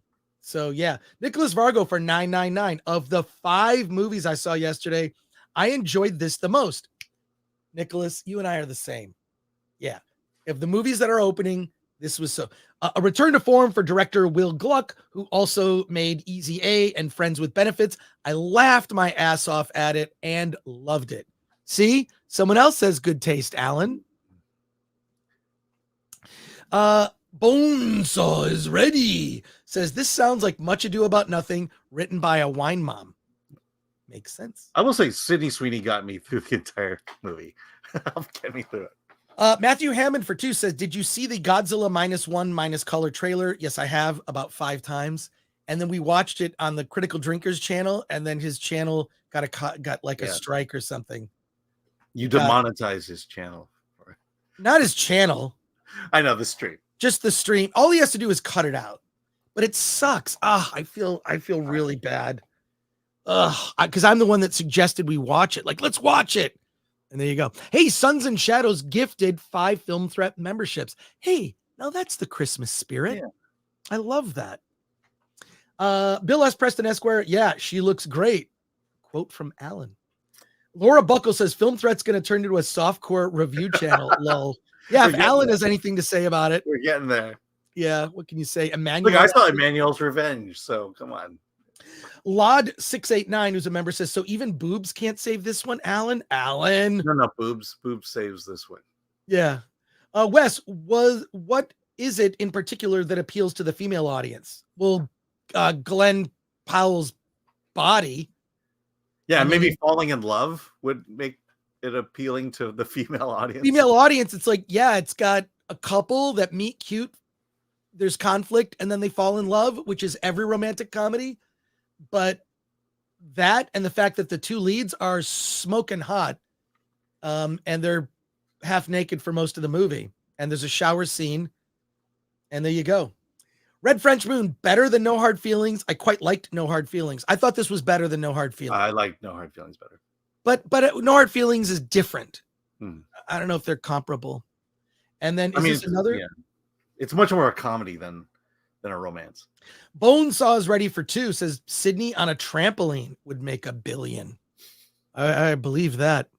And but can't she save Madam Web? That's the thing. Yeah, I don't think so. So there you go. All right. We have other films that we can talk about, but I think we're going to save those for next week. The Color Purple We could discuss that.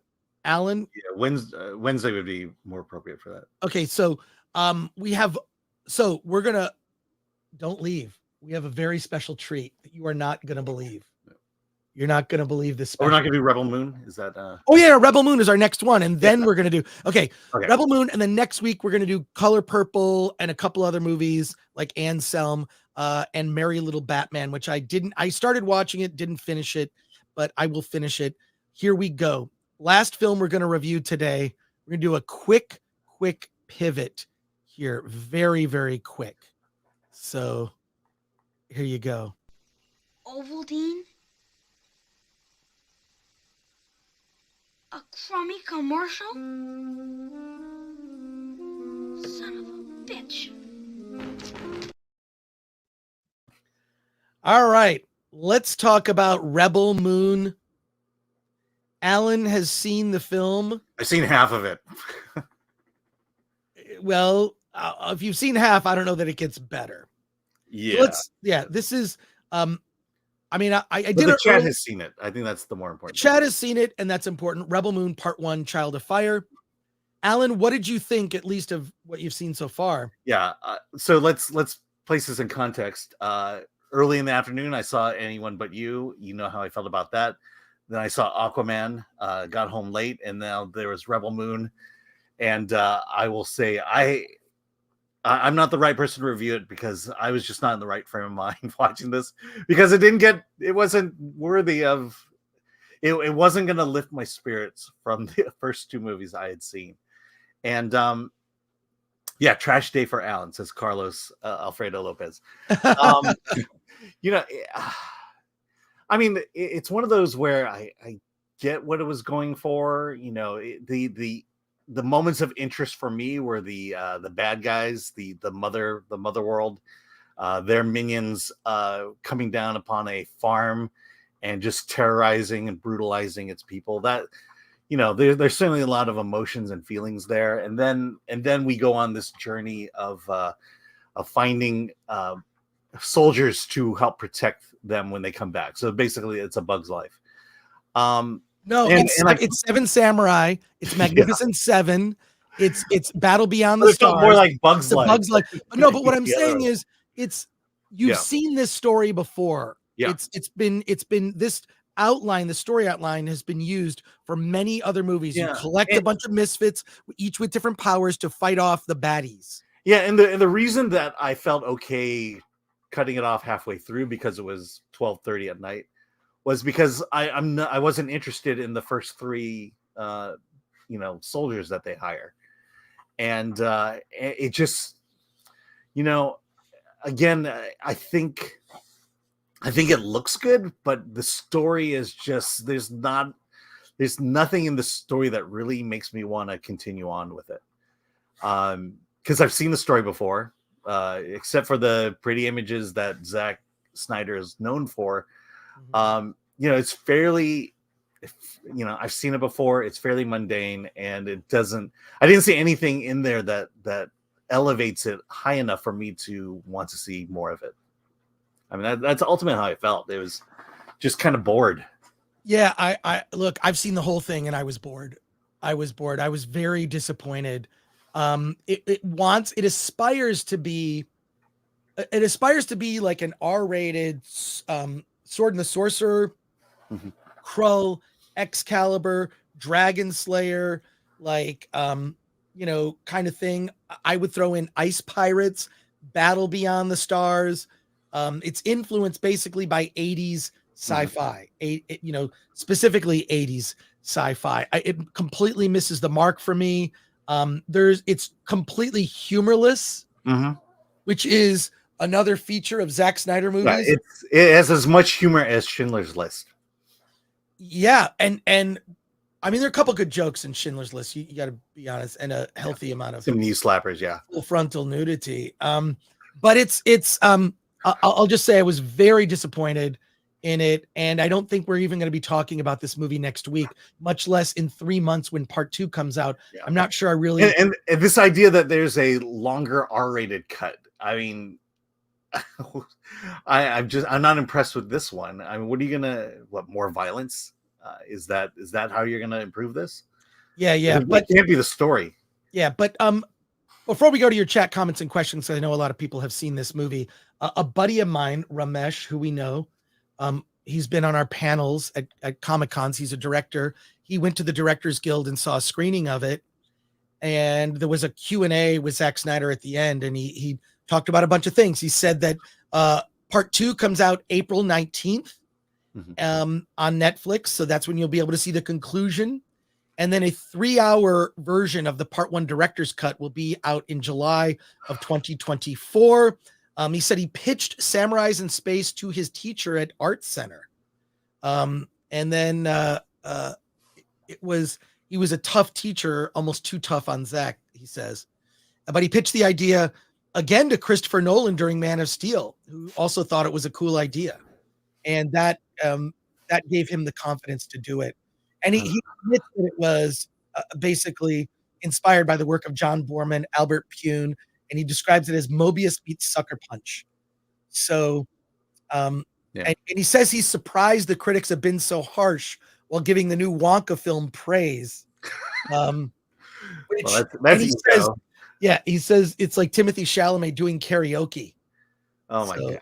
There you go. The guy is so far up his own ass. The thing is that what Zach really needs is a writing collaborator. Right. He said he submitted a 200-page version of the script to Kathleen Kennedy before it was rejected. He pitched it as an R-rated Star Wars, and there you go. Wow, Kathleen Kennedy rejected it. That says something. He also said that being rejected by Kathleen Kennedy was the best thing that ever happened to him. Now you can make the movie you want, not the movie they want. Yeah. So there you go. That's my friend Ramesh's comments from the Q&A about it. But I'm surprised there's going to be a 3-hour version of this thing. Yeah, I didn't like it and can't recommend it. I mean, I feel like the third act, it does kind of get interesting because finally everyone has like been collected, right? And then so everyone has been collected. And they're going to go about, now they're going to stand up and they have kind of their first battle.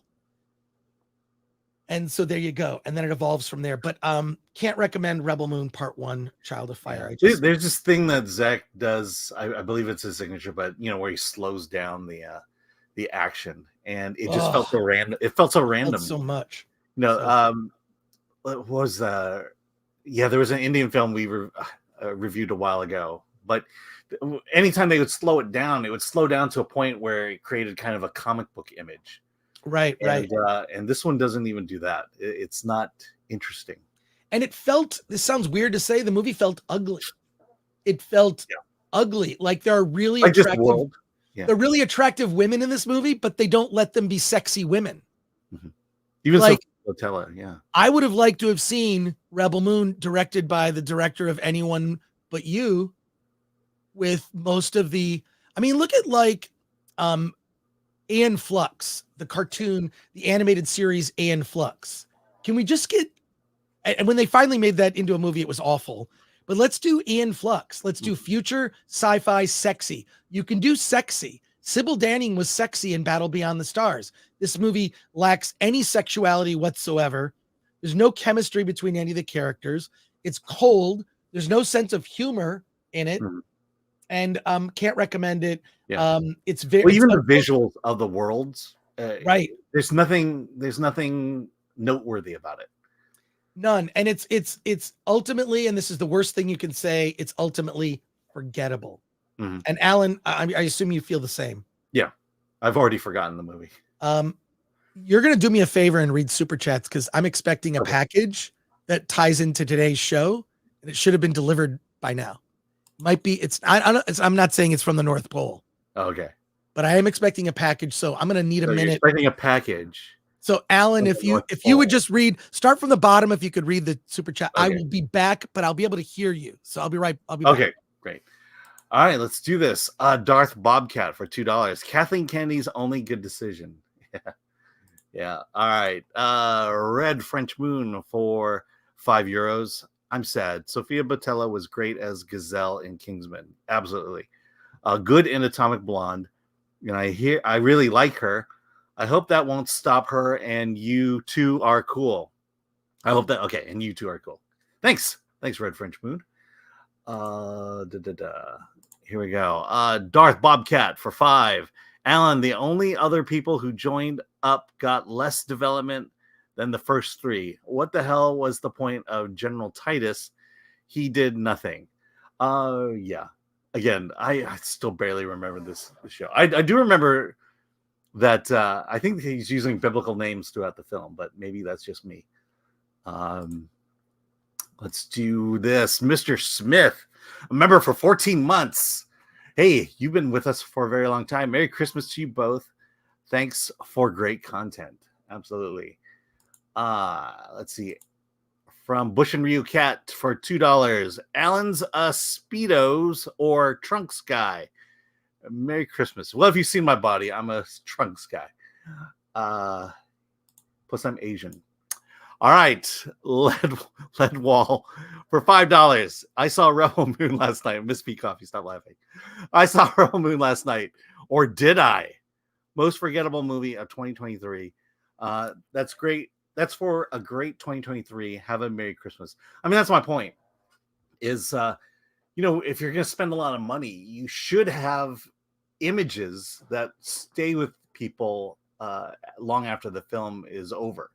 Things you remember. I mean, that's you know, if you're doing an action film, there should be set pieces. You know, there should be moments where you want people to remember this or remember that. For example, Luke Skywalker standing in front of the farm out in the desert, looking at 2 moons. That's an iconic image that we all remember. You know, and that doesn't even cost a whole lot to make. It's so. You know, you've got to, there's got to be things worthy of remembering as opposed to just trying to tell an interesting narrative. Again, I could go on to that. I can go into that a long time. Let's see. Yeah, I'll say that one for Chris because I think that's more for him. Darth Bobcat for 5. When you get to Rebel Moon, Zack Snyder loves fields of wheat, sunrises and sunsets, slow-mo, expositional dialogue, hates real character and dialogue. All right. Yeah, people actually talking to each other. He likes he likes a lot of violence too. Let's see. Christopher Moonlight Productions. Can we skip Rebel Moon and talk about Battle of the Stars? Yeah, Chris could go all day about Battle of the Stars. Going down the road here, Bush and Ryu Cat. It's a classic formula, so it just needed that one twist to differentiate it from the rest. Exactly. If you're going, there's nothing wrong with telling a story that's been told before, but you've got to add something to it. You've got to make it your own. You've got to have something that makes you say, "Hey, you know, that makes you question why did you make it in the first place if it had already been made." All right, Luis Velez. Oh my God, that title, Rebel Moon, Part 1, A Child of Fire. Why so long? And maybe I didn't get far enough, but what is the Child of Fire? Laura Buckles. Chris has to go check his package. Yes, from the North Pole. Let's see. Z. Alan is a national treasure. That's right. He is. And then finally, Patrick Lemire, Ing is especially merciless today. Yeah, hate bad movies, and I will call it out. Iron Claw, go see Iron Claw. Let's see, Miss P Coffee. Any other worthy chats here? Let me see. Winter Soldier over at Rumble. Almost see Crunchy Bush. Not quite. Oh, by the way, one of the reasons I saw Nobody But You over Migration, which I'm kind of glad I did, was, you know, I asked Chris the question, so is Sydney Sweeney naked in this movie? And his response was yes. And to that I say she wasn't naked. And again, I'll go to my qualification as well. What can I get for you, sir? A boob, at least one. Great choice. I think we're done with Rebel Moon, Child of Fire. I'm just saying, you know, I expected a boob, and there was no boob. All right. Well, we need to switch here. Okay. You had it right before Which one? in terms of the background. No, I had to. Okay. No, but I had to get to the video over at Hollywood on the Rocks because the video I wanted is not in Film Threat. All right. Well, there you go. Okay. Hey, everyone. Merry Film Threatmas to everyone here. I had to set a few things up, but I want to say truly to everyone, Merry Threatmas, and thank you. The channel has grown from at the beginning of earlier this year. We were 60,000 subs. Now we are over 100,000 subs, closing in on. Alan wants us to get to 169,000, which I think is Doable. I think we could do it.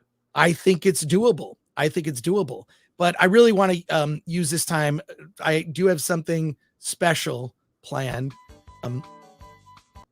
Oh, here we go. This is what I was looking for. This is Alan and I are going to exchange. Okay, I've got to say something about this sound you're using because is it too loud? No. For some reason, when you play that, it muffles your mic, and I don't know why. Is it still muffled? Not right. Yeah, I think if you're up against the mic, it won't muffle. But okay, for some reason, this specific sound is causing that. Okay, I'll keep it low in the mix, and I'll stay on the mic. But I want to say thank you, Merry Christmas to everyone, Happy New Year. We will be live through the holidays. Because what are Alan and I doing? We're probably at home playing video games at this point. It's the only time of the year I actually get a chance to play video games is during the holidays. But I just want to say thank you to everyone, including anyone who ever sent us a super chat ever. I mean, the fact that people will give us money to read their chat questions and contribute to the channel, I'm just very humbled by that. And I take it very seriously that it's what our role is. One, to be honest about films, or give you our honest opinion, good or bad. You get a variety of opinions from Alan and I, so you'll get a different opinion here and there. And then also, we try to tell you about movies you may not have heard about, or movies that other channels just completely ignore. And then we bring you indie filmmakers so that you can talk to them. And we appreciate that. Just sticking to our guns, that's our mission, has grown into a channel, not just a channel, but also a place where we can all gather and just have fun conversation. So I'm just filled with gratitude. And I think that is secret to happiness. And also giving. And on that note, I want to thank several people. Dr. Gonzo, who sent us coffee. Alan, I've got a little pile for you. Are you a coffee drinker, right? No, I'm not. I'm going to keep your coffee then. Yeah, Dr. Gonzo was very specific. Make sure you give this stuff to Alan. I'm like, if you want to send, and I'll just say this, one time I'll say this. If you want to send something to Alan, message Alan and he'll tell you where to mail it. But if you just send it to the Film Threat mailbox, that goes to me. And then I have to get it to whoever the person is you're trying to get it to. So if you want to send something to Alan. Well, short of giving my actual address, probably the Film Threat P.O. Box. All right, the Film Threat P.O. Box. You can use that. I'll get it to Alan. All right, I'll get it to Alan. But I want to say thank you to Dr. Gonzo because I am a coffee drinker. Want to thank you for that. Want to thank the filmmakers behind the documentary Perfection, Dave Stevens, Drawn to Perfection. I keep calling it Perfection. Sent me a Blu-ray. Thank you for that. I've got cards here. Check this out. You got to put me full screen here, Alan. Yeah. Put me full screen. Look at this. Have a very merry Film Threat Christmas. Aw. Look at that. Slay. That's from Shucksy. So thank you for that. Always sending we've just gotten these amazing cards and thank yous. And I just say, I read them all and then I put them in a pile. And I'm going to give them to Alan. So Alan can also read them. So we've got thank you cards here. Some of this is personal, so I'm not going to show it. But people just thanking us. So I want to say thank you back. And I'll throw a little recommend here for a couple things. One, we actually have a Film Threat Christmas card that we'll send out to people. I'll post a graphic of that. So thank you. Thank you for that. And I'm going to throw out a recommendation of a movie produced by Morgan Spurlock. The movie is called You may or may not have heard of this movie. It's called What Would Jesus Buy? And it's about the over commercialization of Christmas and how gift giving is out of control. It's really interesting. They show this 2-year-old who has so many presents, they had to create a present room. And it's about, look, you don't always need to buy something. It's a very heartwarming message. It's not particularly religious. I mean, religion is in it, but I really have always loved this film. It's called What Would Jesus Buy? It's funny. It's in the, Morgan Spurlock makes funny documentaries that have a point, and I've always appreciated that about him. So, and I've got even more Christmas cards here. Congrats on hitting 100K. There's one for Alan. I'm not going to show the address here, but there is one for Alan. So there you go. And God, just some really, really incredible messages. I just want to say I read them all, and I will pass along stuff to Alan. Look, there's even one here for Ms. P. Coffee and Glenn. Look at this. And the thing is, now what I have to do is now I have to mail this. Look, if you want to send something to Glenn or Ms. P. Coffee, you're welcome to get their addresses. I'm not a delivery service. I'm not a delivery service. And we're losing so many people here now. We're losing some. So Alan, you don't have to work on Christmas. Oh. Thank you, Mr. Scrooge. Uncle Kitty!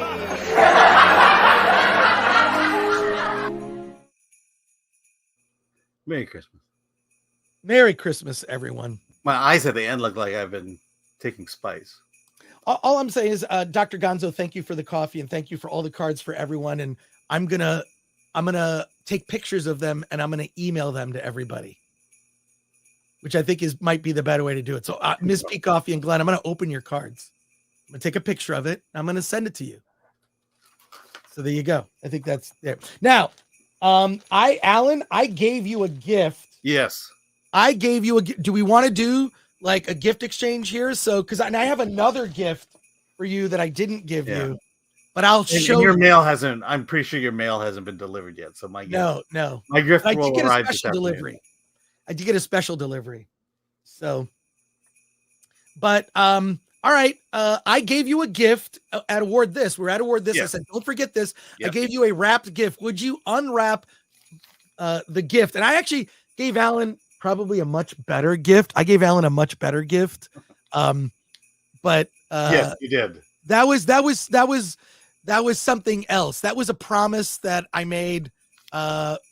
I think it was if we hit 100,000. Promise that honestly, I didn't expect you to actually go through. Well, I promised if we got to 100,000, I'll get this for you. Oh, okay. And I got Alan. Should we tell everybody? I mean, you can. Yeah, I got Alan the PS5 VR, so he can make embarrassing videos of him with the virtual headset. You got to take pictures and video of yourself, Alan. I mean, I'm planning on doing a stream sometime soon. Okay, we're gonna do a game. The Merciless. On the Ing the Merciless channel. Yeah. But Alan, the Merciless 69. That's how you get to the YouTube channel. Okay, there you go. Well, Alan, open the gift that I gave you. I'm very excited for you to open this. All right. I got to do all this in the camera. Whoa. Disney princesses. What is this? What is this? Oh, it's a book about all the Disney princesses. Is Asha there? If I go to the back, is she there? I don't see her. No, it didn't. Yeah, no, it doesn't. But thank you. There you go. It's all about Disney princesses, and I have something else for you, Alan. I'll give this to you next time I see you. I have a huge bag of the cards and letters that we've gotten, including people who've done drawings of you and I. It's kind of crazy. Here, I got you a shirt because you can always use a new shirt. And here it is. I hope it fits. There. Oh, look at that.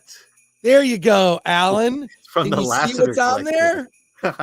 Oh, it's Minnie and Daisy. and Donald Yeah, and it's a Pluto. It's Disney the Fab shirt. Five. There you go. You get the right size, by the way. Did I get the right size? I think it's a large, but this feels very large. Okay. Hopefully it'll fit. If not, I it's know. going back. I'll Hulk Hogan it. It's going back. And then I got this package. I actually have no idea what this is. This is the thing that arrived. I was waiting for this, and I have no idea what this is.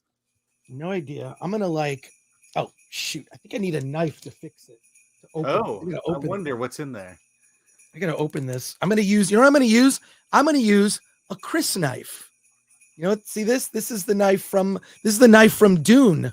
It's actually the 1984 Dune. So I'm gonna open this package. I wonder what this is. Yeah, what would YouTube be sending us? I don't know why YouTube would be sending us something here. I'm gonna open this up. Well, let me make you full screen here. Okay, I'm opening up this package. It arrived.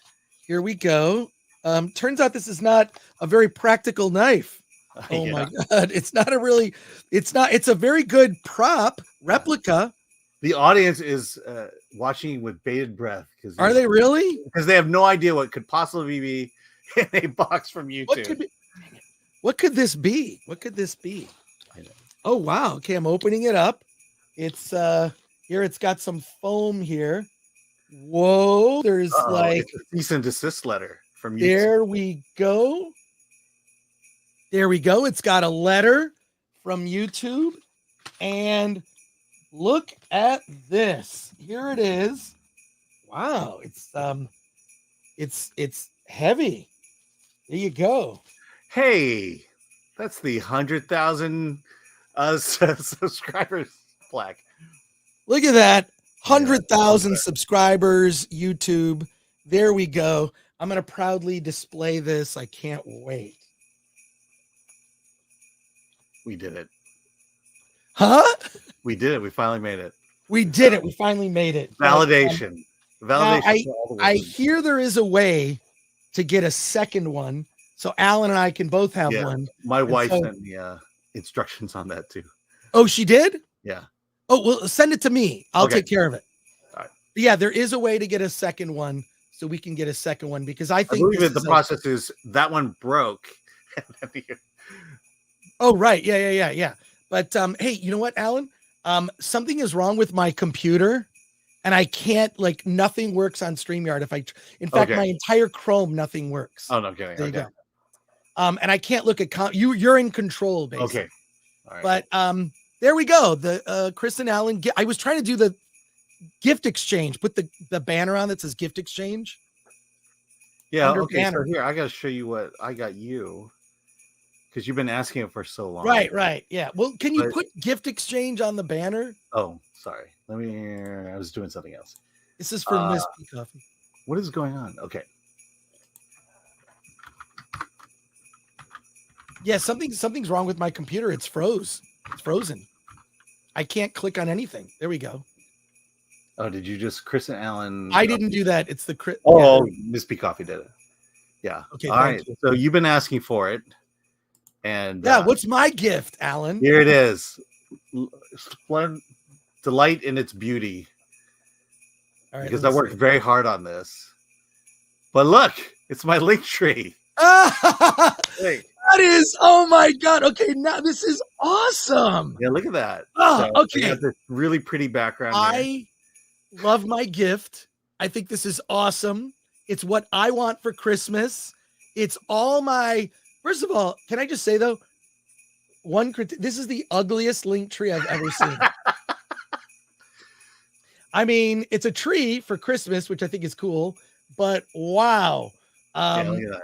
So it's got, look, there's the Film Threat YouTube channel we're drawing down. Okay. It goes to all my reviews on Film Threat. By the way, yeah, it's that Linktree / my pal Al. The D-Files essay. And I wrote 2 other essays. Here's one. Is that on a personal blog? Yeah. In fact, here, I'll show you. Building a Team. Yeah.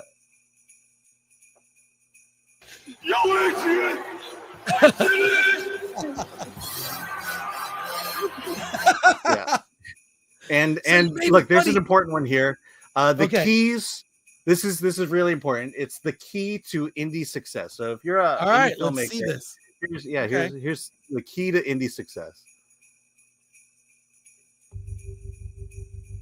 Oh no! Oh Oops. no! no. You screwed it up. We now consecrate the bond of obedience. Ugh. Assume the position.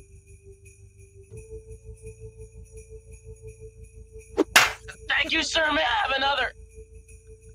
Ah. Thank you, sir. May I have another? Thank you, sir. May I have another? There you go. All right, so filmmakers out there, if you want to succeed as a filmmaker, that link tree is you need that link tree. Well, is it Linktree / my pal Al? Yes, it is. I am gonna subscribe to your Linktree. Put it on all your you could put a contact thing on there, a lot of different stuff. You could add how to get tickets. You should do your bio from the National Comedy Theater to get tickets to your shows. Yep. Whenever you're making an appearance on a panel, you could promote it. I love it. The link trees are so amazing. Stop it. They are amazing. I love it. Thank you, Alan. Thank you for my gift. And thank you everyone who helped get the Film Threat YouTube channel here. Ms. P Coffee, Lord Thoth, Chicago Box, all of our mods, even Paulie from Latino Slant, Ms. P Coffee especially, and especially Glenn Brown. Appreciate and thanks to them. And all of you, just if you ever chatted or sent in a super chat, we appreciate you. You can take the banner down now. Take the banner down. Nothing works. I can't click on anything. Okay, so we have a couple soups here. Okay, we'll get through the soups and we're going to end the show and appreciate you. Thank you so much. All right, so Darren Hughes for 10. Merry Christmas, Film Threat and Chat. There are a number of entertaining movie topic YouTube channels, but you guys are hands down the best. Professional, knowledgeable, variety, guests, and entertaining wise. Well, subscribe to Alan's YouTube channel, Ing the Merciless 69. 69, yeah. And to watch him play games, including the first game will be Marvel's Avengers, and I'll be putting Ms. Marvel through the gauntlet. Well, let me know when you play a different game, and then I'll watch. I love that game. All right, Bush and Ryu Cat for 5. Merry Film Threatness, especially for Ms. P Coffee, the best mod with the best bod. Mr. Coffee, don't kill me. Well, Bush and Ryu Cat will see you in Human Resources. We'll give you a pamphlet. Janu, Merry Christmas for $7.49. 42. 42. 742. Bobby's World for 2. Merry Christmas, y'all filthy animals. Red French Moon for €2. Joyeux Noël. What path you choose? That Cyberpunk. I played it through once and I played it as a corpo. I'm going to play it through again as something else, and I don't know what, but I did get the new Phantom Liberty DLC, and I will be playing that over the holiday. Should I be playing this? Is this on PS5 or? It's on the PS5. Yeah, you could probably get it cheap now. Cyberpunk 2077. Okay. I just need to warn you though, it is a hard R-rated game. Like poor things, like full frontal nudity. Mm-hmm. Like there's sex scenes in it. I don't think this is. I think that's actually selling it for you, not unselling it. Yeah, just means my kid won't be in the room when I play. Yeah. Nicholas Vargo for $9.99. Chris, I need to ask you, when you go to the Egyptian, what lot do you usually park at? Looking for the best deal when I go tonight. Looking forward to see you. Yeah, what is the parking situation? I'll tell you exactly. I park at the lot. It's the safest. It's not directly behind the Egyptian. No, it's east and south. But it's southeast. That's exactly the lot. It's behind an Italian restaurant called Michelli's. And guess where I'm going before the movie? Michelli's is, I usually sit at the bar. They have oh my God, the lasagna, just every meal there is 2 meals. I mean, they give you so much food, but it's behind Michelli's, and it's $15 on weekdays. I think $20 on the weekends. Woo. It is what it is, but that's where I park because it's safe and it's right there. Yeah, it's what is it? there's an attendant there. Yeah, there's someone watching your car. Some of these other lots, good luck. Or if Yeah. you park on the street, good luck. And what are you seeing tonight? It's a mad world. Oh, okay. That's right. I thought you were going to say Rebel Moon. No, but Rebel Moon is playing there. Yeah. Okay. And thoughts on Fitness with Nigel. Last one for £199. A Chris preview with Sybil Danning on the cover. Oh, I remember Preview magazine. I still have some. Preview spelled Prevue. Sybil Danning was on the cover. They always had sexy women on the cover of those magazines, and I personally loved it. Yes. All right, that's Any it. more, Alan? Okay, that's it. Okay, if you could take that down. And you're gonna have to end the show. So how do you end the show? You can take that down. Okay. You got to go to the end credits. But we Okay. got to say something first. We have to say something to the audience first. Yeah, go ahead and take us out. Okay. Want to say thank you, everyone. Oh, and then when you end it, you got to end it just before it says the last film threat, so that it. Okay. You know what I mean? You got to say end. Yeah, so we're not cutting off mid song. Right. Or it doesn't come back to us and like we're just sitting here like, yeah, Yeah, whatever. picking our nose. But okay, do you want to say anything to the audience before we leave? You still have Yeah, no, I just second everything you've said. Thank you for your support these last 2 years. Thanks for getting us to 100,000. Never thought it would happen, and I'm like you. I'm humbled, and all the super chats, all the conversation, all the new friends, the people I've met. I'm grateful now that you talk to me when I'm with Chris at Comic-Cons, and not just Chris. No, it's so funny because like maybe a year ago, every time we'd go somewhere together, they'd say, "Can I get a picture with you, Chris? Hey, Chris," and it was like, "I'm with Alan," right? Yeah. And they would ignore. Now it's great. They want with both of us. Yeah. Or and you just say you. things like, "Hey, Alan, you're Asian. Take a picture of us." Well, your photography is phenomenal, by the way. I don't know. Yeah. Thanks. Yeah, here I we am go. Asian, by the way. So, There you course go. I'm not. Look at this. It's I know that's amazing. it's wearing a Santa hat now. Here we Yeah. go. Thank you for 100. They got to us fast too. Yeah, it was good. There we go. So, all right. Happy holidays, everyone. Merry Christmas. We'll see you next week on Wednesday with special guest, Mr. Fantastic. He played Mr. Fantastic in the Roger Corman Fantastic Four movie. Alex Hyde White is going to be here next Wednesday. We're going to do an interview with him about his experience. He was also in one of the Indiana Jones movies. He wrote a book. We're going to talk about his book. So check that. Join us. We're going to review, we'll review Color Purple, other films, probably some indies. And then we're going to talk to Alex Hyde White. So have your questions, Fantastic Four related questions ready. And also we're going to do kind of a holiday chill stream a week from today on Friday. And so we will be with you over the holidays, and we just really appreciate you. So, Alan, Let's get out of here.